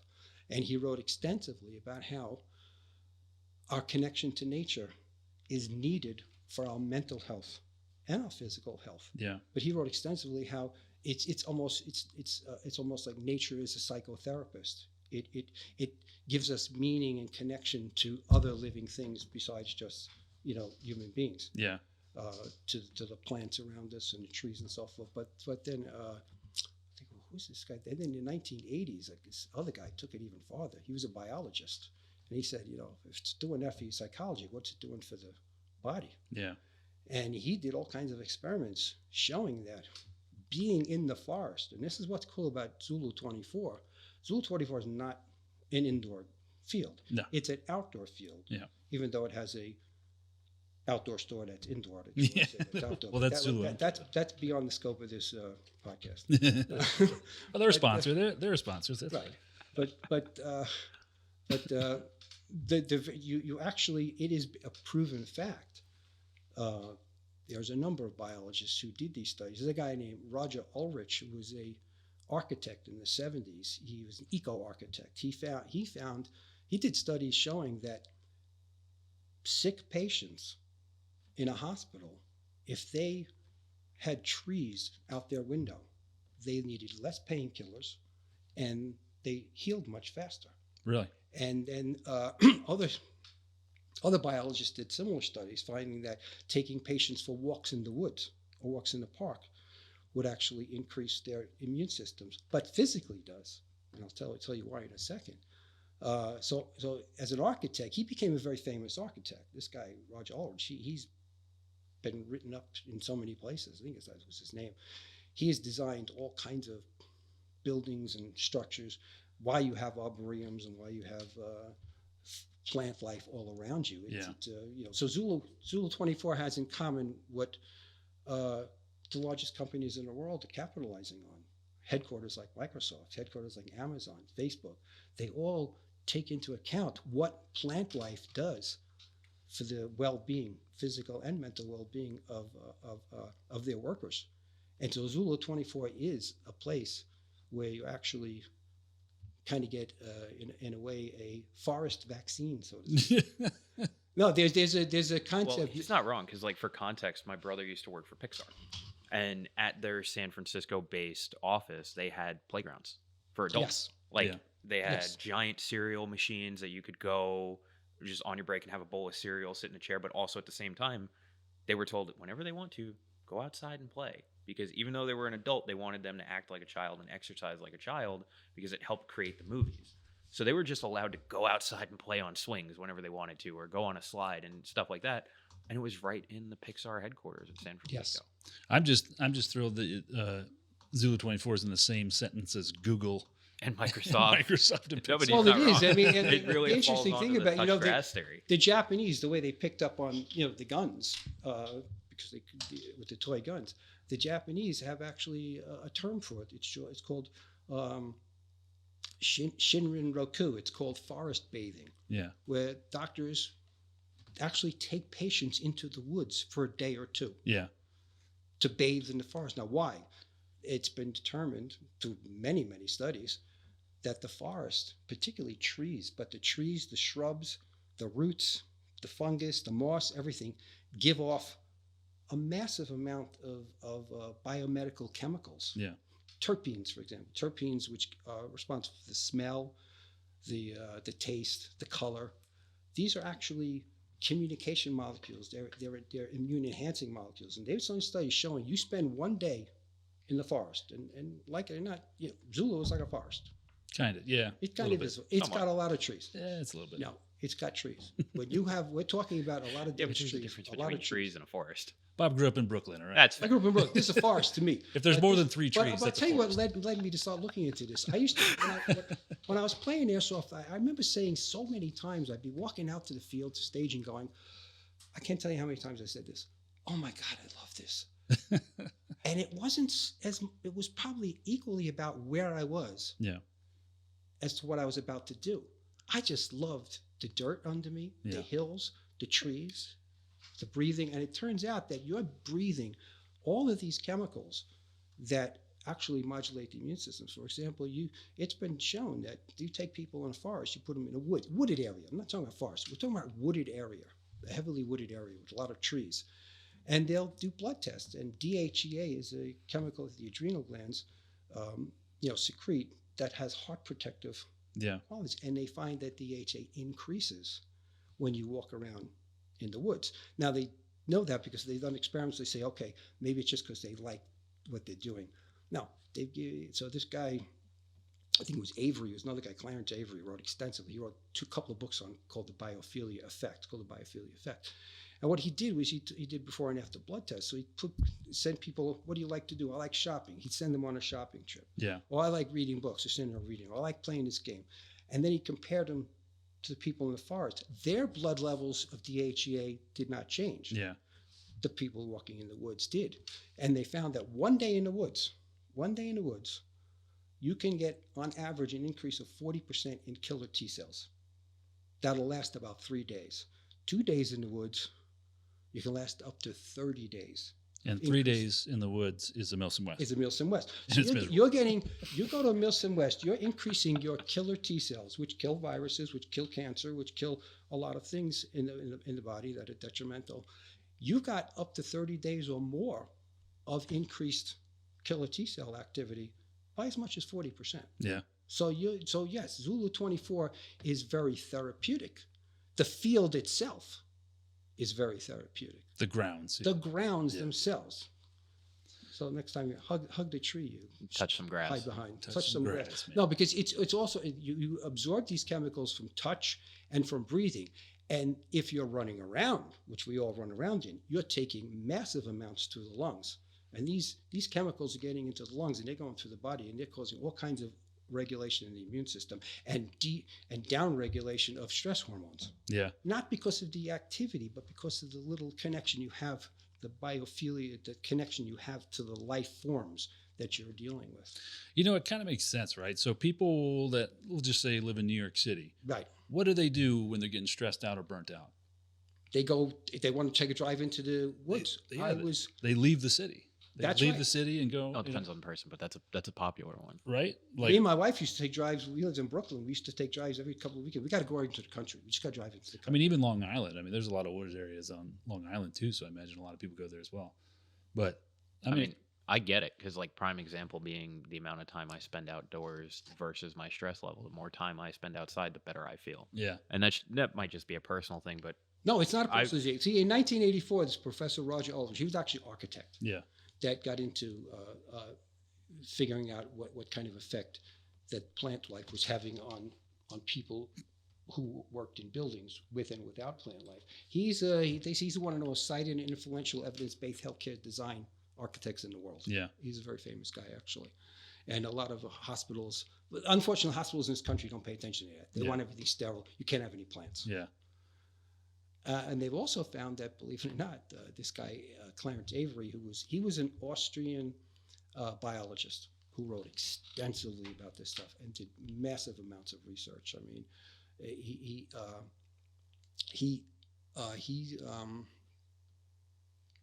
just documented a lot of what this stuff is actually doing yeah. for you. So let's get back into Airsoft a little bit, and let's talk about maybe some other events that you went to that kind of stand out in your mind. I mean, I just want to keep hitting it because it still amazes me that at 74, you're still keeping up. Because I'm getting a shot of Yeah. all these phytochemicals every weekend. I get this Avery called the woods nature's perfect gym. Well, there you go. So Because he's Zulu touching grass every 24 weekend. is a gym membership. It's the best gym membership you're ever I'll going to have. co-sign that. Yeah, right. Start doing a monthly fee there. Yeah, right. Hey, I think that's just admission for 4 days. Just going to staging. Think of all the things you're breathing going to staging. Sure. No, it's just very helpful. So you're not only getting a psychological effect from all of this play, but you're getting an actual physiological. But it really does play into it because think about all the times. I can't remember a time where I was just mad being outside of the field.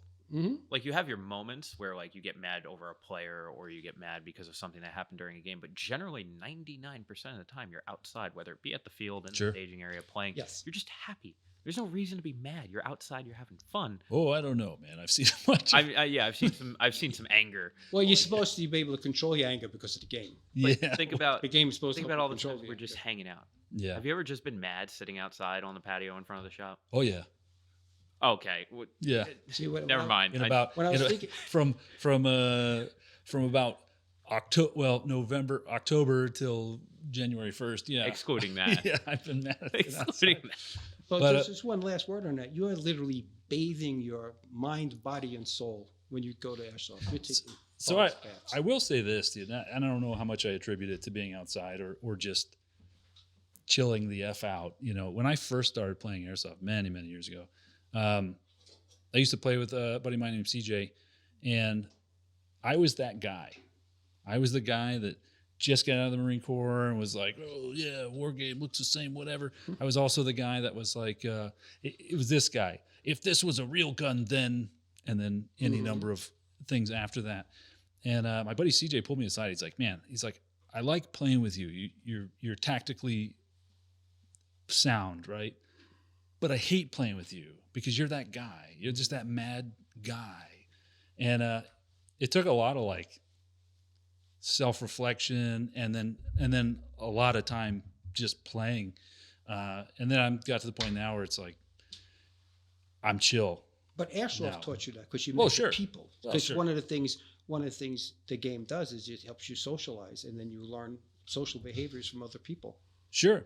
But I was that guy in the beginning. It really took my buddy telling me like, hey man, like there's no reason to like be yelling Right. at all, unless it's like contact left, like anytime one player from one team starts talking or yelling at another player in another team, whatever it was about is gone. And now it's just garbage that's being thrown back and forth. And so I had to learn that. But once I did learn it, I started having more fun. Yes. Because I started letting things go. Like, I'm not saying if somebody's actively cheating that nothing should be done about it. But what I'm saying is when I'm a player, it doesn't bother me. If it's really that egregious, I'll go find but just think of the transfer you're getting now into regular, real things in life. Well, sure. You're transferring those same behaviors. Yeah, that is true. I mean, age might have something to do with that too, but or experience. But there's very little now that I'll get like worked up over. Sometimes there are some things and people step out of line, but it doesn't bother me that much anymore. So other Milsim, the other Milsim I decided to go on. This one, however, turned out to be just like the video. I saw the video of a guy charging a building, and he was the only guy in this massive group of maybe 75, 80 people, and he fell face down in a puddle. Yeah. And I said, I will never be that guy. And on my second Milsim, I had night vision on, and I crossed this little stream. That was at Saratoga. That was Milsim West at Saratoga. Crossed the stream twice successfully. Yeah. And I figured, I did this twice already. Well, I got a little overconfident and missed, and I was that guy, just like the video, face down in that puddle and in that stream, and people had to come and lift me out, and I spent the next couple of hours freezing. On a nice, beautiful summer night, freezing my butt off, with a red light, trying to take off wet clothes, only to put on dry socks to put on wet clothes. Yeah. To be fair, that was Saturday afternoon. I was Saturday. Okay. Yeah, it was Saturday. It was. I remember watching that happen. Yeah, it was at night we were doing it though. Yeah, I remember it was at night. And my gun, of course, when they lifted me out of the stream, the water was flowing out of my plate carrier like a waterfall, and the gun was just like a water pistol. Yeah. It was terrible. At least I got the video experience, the YouTube experience. You did, and you didn't quit. And where was I going to go? Well. Another game where we took a Sprinter van down. Did we? That was sweet potato fries. That was sweet potato fries. Well, I figured even that, though, that was nothing compared to ball car, so that was no, there was no rain. No. Right, and it was a nice... It was warmish, yeah. Yeah, it was mid-September. That was like... Yeah, it wasn't bad. It wasn't super cold at night. It was still like mid-50s, low 60s, and during the day it was like high 60s, low 70s. Well, I think it was some humidity that rolled in. Yeah, there was a little bit of humidity. Because all my stuff was like damp. And so you're not freezing, but you're like damp. I remember on the inside of my bug net that game, I had moisture building up on the bug net. I was just like, oh, this is gross. Then I had a horrible experience, went on a third one, but it had nothing to do with the Milsim. What was that? I had wakened one morning, and I had this itch on my arm, and I looked down at my arm was turning black, and it was twice the size of the other arm. And in the medical center I worked, and they said, you better get to the hospital immediately, something's wrong here. Yeah. I was bitten by some kind of spider that was eating my arm away. Probably a brown recluse. So I'm in the hospital, and they're trying to figure out what the hell's wrong with me, and they give me antibiotics, and weeks going by, and I'm not getting any better, and they finally had to do IV antibiotics. Yeah. And there's a reason for the story. I had to do IV antibiotics, and finally got rid of this thing after 6 weeks and 5 antibiotics, including IV antibiotics. But fast forward, I was one day out of nowhere, one of my feet swelled up. And then suddenly the other foot swelled up while I was down in Florida with my family. I'm saying, I can't walk. Something's wrong. Something's going wrong here. So I come back and I start seeing all these doctors and kind of run some tests on me, ran a whole bunch of tests, and I found out I had a kidney issue. And from the spider bite? Well, here's what I'm going to tell you why it's from the spider bite. They couldn't tell that. Yeah. But being in this type of medicine, I went to 2 different practitioners who do not know one another. Yeah. I did not tell them the story of the spider bite. I said, look, I got this situation. And they said, you have some insect toxins in your kidneys. These guys didn't know each other. They had some testing techniques where they do this kind of funky testing, which you can believe or not believe what I do. These 2 guys were alternative medicine. They were alternative medicine guys who were in 2 different states. Gotcha. Didn't know each other. And they picked up on it. And they both picked up on it. Oh, so the regular treatments would do nothing. I mean, it was awful. I ended up not playing Airsoft for about 5 months. What happened was I developed, well, before that, let me tell you what happened. I didn't know what was going on yet, but I had already booked a third Milsim. Yeah. So I'm already at the third Milsim, and I don't know what's going on. So I just decided to wrap my foot. You know, Which one did you go to? it was another one in Virginia. It was The a third one. Milsim West. It was a Milsim West because I remember climbing hills. Was it freezing cold? No, No, it wasn't that one. no. Oh, he There went were with. two decent ones. There were two decent ones, decent weather ones I went on. Was this the one where it was hot as balls? Like end of May, early June? It's hard for me to remember because I'll tell you, I had a problem. I'm sitting at Yeah. staging. We're all getting ready to, step out. And I get a text from the doctor. You have kidney disease. You have your proteins through the friggin' roof. Yeah. You're in trouble. Yeah. And I'm going, I got 3 days to go. I got 3 days to go. Yeah. So I'm going, well, I'm not going to complain to the guys because that's going to look pretty shitty. I don't know if you would have been like, my kidneys are shutting down. So, but what I did do is Go home. I decided to be last in the line because Yeah. I didn't want any pressure. So I just stayed last in the line. And Mario was saying, you don't look right. Something's, because I was very concerned about this and I was so bummed out because getting this news going, I'm 3 days here and my kidneys are having all these problems. So I told Mario what was going on Yeah. because I need somebody to confide. I said, don't tell the guys I'm, don't think I'm going to drop that or anything. Just leave it. Just leave it. Just leave it like this. It was a tough weekend to get through. Swollen foot, knowing I had a kidney problem, getting through the weekend with no sleep. Oh, God. And I remember at one point, I turned to you. We're on a ridge one night, getting ready for an ambush, and I said, "Oh yeah, you told me to move somewhere." I said, "Look, take me a little. My feet hurt." You said, "I don't care, just move," because you didn't know what was going on. Yeah. So I wasn't going to tell him, but anyways, fun. But that was. God, I sound like an asshole every time I talk to you. Right? that was, but you didn't know. You didn't know. I was sick Milsim at the West time. Dave is a different day. I was sick at the time. So I went. So when I got back, that's when I went through some real severe problems. I had, I had severe fatigue. I was cold beyond belief, always cold. I was sleeping all the time. I had no strength, so I just couldn't go play airsoft. Yeah. It was pretty bad. So I went to a couple of different holistic guys. The medical doctor point blank told me, "There's nothing we can do for you." Oh, great. She was Thanks, honest Doc. with me. No, she was honest. She says, "Look, we're going to give you a biopsy. Yeah. We're going to do this. We're going to do that. There's really nothing we can do for you." Yeah. She was open-minded. She says, "Go to your world and see what you can figure out." Go back to She Hogwarts. said, "Go to your world and see what you can figure out." Yeah. So I did find finally some guy who was a healer. He wasn't even a credentialed guy. Yeah. He diagnosed me with Lyme disease Okay. and put me on a program of herbs and different things. And for 3 months, I'm feeling nothing. And then one day, I'm not cold anymore. A couple of days later, my energy's back. Yeah. A couple of days later, this back, that back. Everything's back. I'm Yeah. feeling great. And then I went back to airsoft again. And then you stayed away from spiders. And then I said, "Oh no!" And then I was in the woods one day, and I looked down and I saw a spider. I screamed like a little girl. No one was here to hear me, but I was like, "Ah!" Jump screaming because I saw the spider. But the crazy thing is, why am I doing this? I'm sick. I know I'm sick, and yet I'm putting up with the weekend because, again, what do? Tell the guys, I'm a sick old guy. I gotta quit. Again, that same, I was faced with that same choice of, tell the guys you're sick and you sit in the car for the weekend, or just do what you're going to do and suck it up, and just. It's that intestinal fortitude, man. It's just you got to do it. But it turned out to be not as much fun for me, that one, because my mind was just tied up in it. That's all. Then you did our event too. Oh, You did the deployment. I'm going to tell you the two best events I've ever been on in terms of planning, and this is a real compliment to Dave's creativity. He developed this game called the deployment. Yeah. Oh my God! It was like four.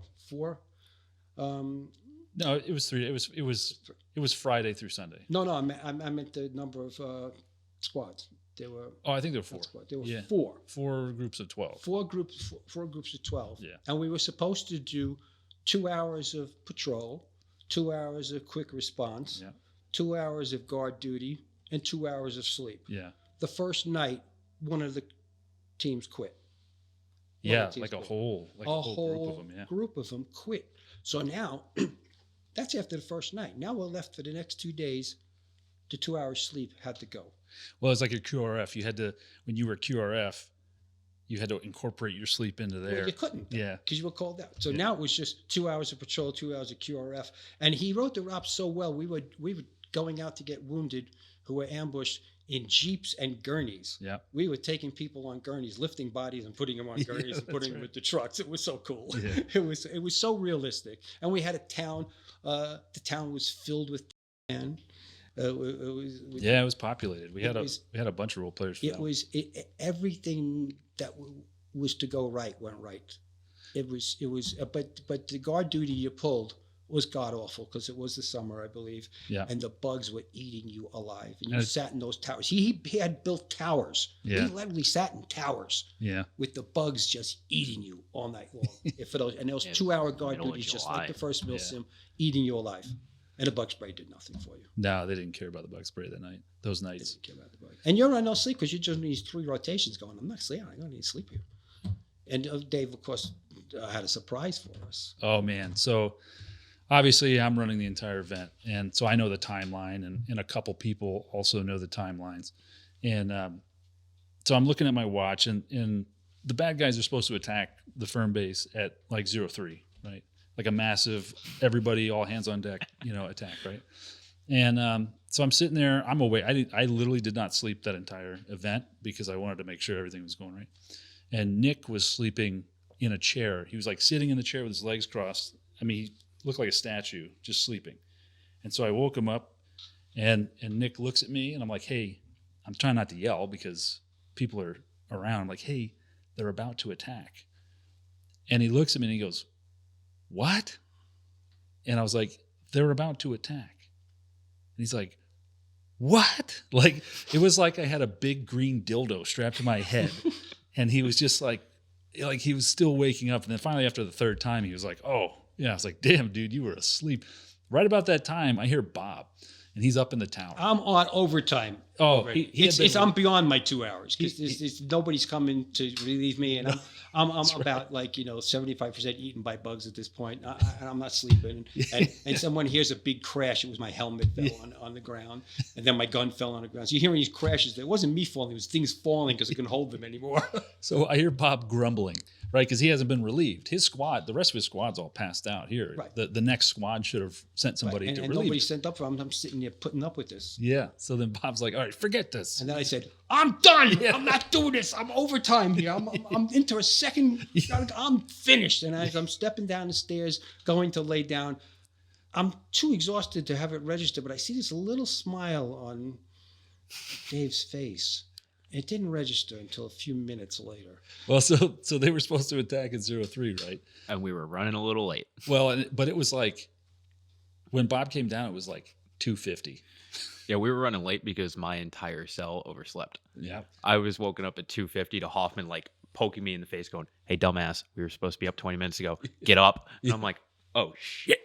So Bob comes down. I could tell he's had enough. They left him on post. He's tired. And I was like, yeah, Bob, go ahead, get some rest. It's your rest time. Go ahead. Look, your whole squad's just lay down. I'm too tired to have that even register. Just lay down. And so he walks past and instantly falls asleep. And then I look at my watch, and it's now 2:55. And I was like, sorry, Bob. I knew it was coming. And they attacked. And everyone's up, and Nick is up in his underwear, his shorts. He's firing in his shorts. Everyone's scrambling all over the place to repel this attack. It was like insane. Yeah, that was cool. We had the RPGs on the lines or whatever, and they were like model rockets that flew. And I think the same. So I had 2 of them. I had rigged up 2 of them, and they were supposed to go off at different times, right, throughout the event. And just by luck, the same person who was on post, because the rockets were kind of aimed at the posts, each tower, and so one was aimed at one tower, one was aimed at the other, and they went into a barrel, and that's where they ended up, right. The same person who was on post for the first RPG attack was on the next post for the second RPG attack. So only one person experienced being shot at with an RPG because he just happened to be on post, 2 different posts for each rocket attack. But everything went so well in that we were out on patrol one night. one of those nights, and we even had wild dogs. That's We right. looked at each other. Yeah, that there happened were in my wild dogs camp. running around. We go, boy, Dave really put this together well. No. He threw in some wild dogs. Yeah. Of course, it wasn't him. It was The neighbor's neighbor- dogs. Yeah, the neighbor's dogs had gotten We out. go, They were running "Wow, around through our camp. Dave's really good. He's got wild dogs too. Yeah. It's so realistic. I remember that because you were with Dan Downs for that. Yes. Yeah, because you and Dan and all the boys were walking through my campsite. It's like 1:00 in the morning on Saturday, and these wild dogs are running around. And my guys are like, Jordan, what do we do? I'm like, I don't fucking know. Try and scare them away with our rifles, I guess. And right around that time, I hear Dan walking up, going, "Come on, guys, get out of your tent. We're here to do a search." I'm like, all right, on the real, like admin stuff. Like, there's dogs running around our camp, and we need to shoo them away. So will you fucking help us? Funny that was another op where you had 2 hours sleep one night, 2 hours sleep another. Yeah. So again, 3 days, 2 hours. I don't think people should be told they're only going to get 4 hours sleep. It might chase them away. If I knew this, I might not have gone to the first one. Well- if I knew that, I knew I wasn't going to sleep. I mean, even Benghazi, I remember counting. I was up 39 straight hours. The first Benghazi I ever went to. Because I got Yeah. up early that morning, and then I never went to bed till it was all over the next day. And I'm Yeah. going, Jesus, I've been up 39 hours. How am I doing this? You don't know. You just don't know what you're capable Sure. of. That's the fun part of a game, because it's not dangerous. And I want to go back on one thing too. I want to clarify something. I wasn't irresponsible at the game. I was sick. I was, again, motivated more by fear of being embarrassed and letting jeez. people know I was sick Yeah. than saying, I'm going to tough this out. It was no courage toughing Yeah. it out. It was literally like, I don't want to be embarrassed, so I'm not telling Oh. anybody. No intestinal fortitude, just embarrassment. So anyway, so with this op, it was one of those things, deployment and Benghazi. You just don't know what you're capable of until you play at it. Yeah. You're And that- playing at it. In that the deployment op, I mean, we always call it the unicorn op, because like the right people played the game. We had the right people doing, populating the towns and everything. The role players, they did a fantastic job. That was a phenomenal op. I mean, it That was was- one of my favorite. It was because it was also organized and it all went so well. Everything went so well. The planning involved with that game, Was extensive. it was silly, and I put myself through it. I wrote the whole game, and I did the whole timeline. I was working with Dan Daly, actually. Dan Daly was kind of quasi in charge of like the role player side of the house, and we sent back and forth timelines. I mean, time hacks for like all the role players, when they were active, when they weren't, and then I had the timeline for, the GRS or not GRS? No, NATO. We'll just call them NATO. Yeah, we'll just call I don't remember what unit. I chose a unit specifically, and I don't remember. I did like commander's intent statements and op orders and all this stuff. I mean, we made ID cards for Yeah. the role players so they could put their picture in. It was like like, I said, myself set up like a little co-op out by Fisherman Shack, the old chapel. yeah, Like everyone had a job and they had something they were doing, because we weren't just insurgents all No. weekend. Like we were having a fucking party at one point out by the helicopter. It was great. I just remember one of the townspeople yelling at us saying, "You killed my goat." yeah, Oh, that's right. Yeah. That's right. I'm going, right. this is so cool. This is so cool. Like I brought it up before on one of the other episodes. Doug and Colin, they had their wood etching stuff that they had made a bunch of merch just for that That's game, right. and they were selling it out of the jail in CQB. And some people are selling falafels. That's right. Yeah. They were So- making Middle Eastern food. So Mario, right? Mario, like loved Diet Pepsi. He was always a big Diet Pepsi guy or Diet Coke. I can't remember one of the two. Pepsi. I think it's Pepsi, I right? think it's Pepsi. So about midway through the day on Saturday, he's like, man, because they had set up like a shop in the In town. Pennzoil. Yeah, in the town, right? And they were making food and they're also like selling drinks Mm-hmm. and stuff. And so we like kind of specifically put together a patrol So Mario could go buy just Pepsi. to go and Mario could buy a Pepsi, right? That's right. So we go in, Mario gets his Diet Pepsi, he opens it up, takes like a sip out of it or whatever, and we start patrolling back to the firm base. And then we get ambushed out in the open on the way back to the firm base. Mario drops his soda, spills it. So he waited all that time to go out there just specifically to get that Diet Pepsi. And Then we had to send an ambulance with a gurney yeah, exactly. to pick up the Coke, not him. Yeah, the Coke, yeah. The Pepsi, yeah. The Pepsi. But yeah, that was a great one. Yeah. So what are your plans now for Airsoft in the future? You got anything you want to do later on, or I continue to play airsoft as long as I can. I mean, I can. I mean, yeah, I can say I'm slowing down a little bit. I feel, since I'm not like I'm 67 anymore. Young guy, yeah. It's it's 74. The heat is getting to me. I Yeah. gotta admit, during the summers now, leather gloves, leather boots, plate carriers, hats.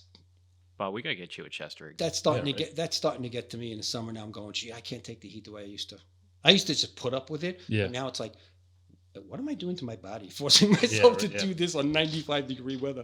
Because we had another good album. We went to West Point once. West Point. Remember we went to West Point? For which one? We did a couple. It was Op Ralph.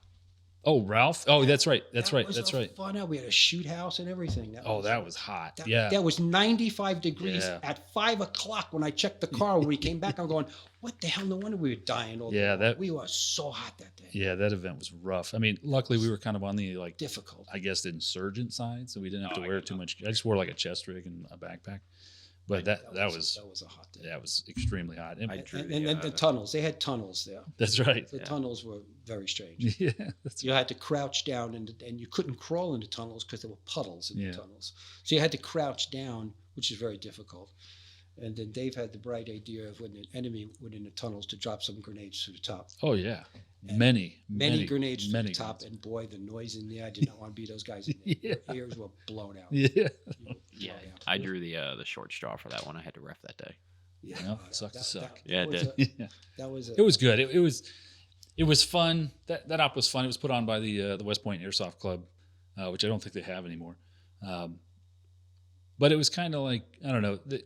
I won't say they threw it together, but they just weren't as well versed on how to control airsoft players. So the game kind of broke down a little bit. It was probably a good learning experience for him, though. Sure, but I mean they instantly pivoted though.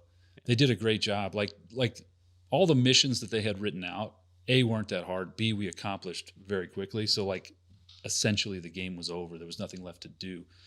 So they kind of stopped the game and then pivoted real quick and kept it going. And it was a lot of fun. It was a lot of fun. I had a great time there. Actually, that gave me the inspiration to do Broadsword later on. Right. That But training. my memory of my two salient memories though was rain and heat. Yeah, Unfortunately, yeah, that one was heat, and the Balco was rain. Yeah.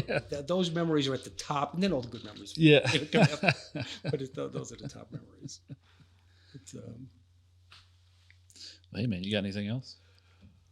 well, like I said, the only reason I'm kind of slowing down is because I'm not slowing down really. I just have other commitments, but I'm still getting up to do them. I still want to do them. Airsoft is just so much fun. It's just something that, especially now that I know you get all these benefits from it too. Yeah, right. Yeah. I mean, you get all these psychological, emotional, spiritual benefits, immune benefits. It's. I look at Saturdays as, because I'm like, we'll do it one day a week. There was a time when I did it every single weekend and some nights. Yeah.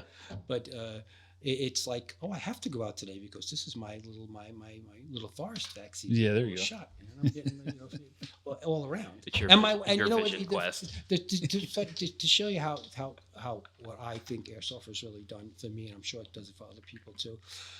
During that period before I found airsoft, my kids were kind of putting up with me because I was complaining a lot about, you guys are not living here anymore. Life is kind of weird. I'm a military wannabe type, all that, watching all these movies and stuff. And my daughter said to me on more than one occasion, Dad, since you found airsoft, oh my God, you're so much more fun to be with. You're so much easier to talk to. In other things. Yeah. And so we only have to put up with your airsoft stories for 10 minutes at a time. So it's I'm going to do it as long as I can because that's why I just do it. Fun. Interesting. Too many benefits coming from it.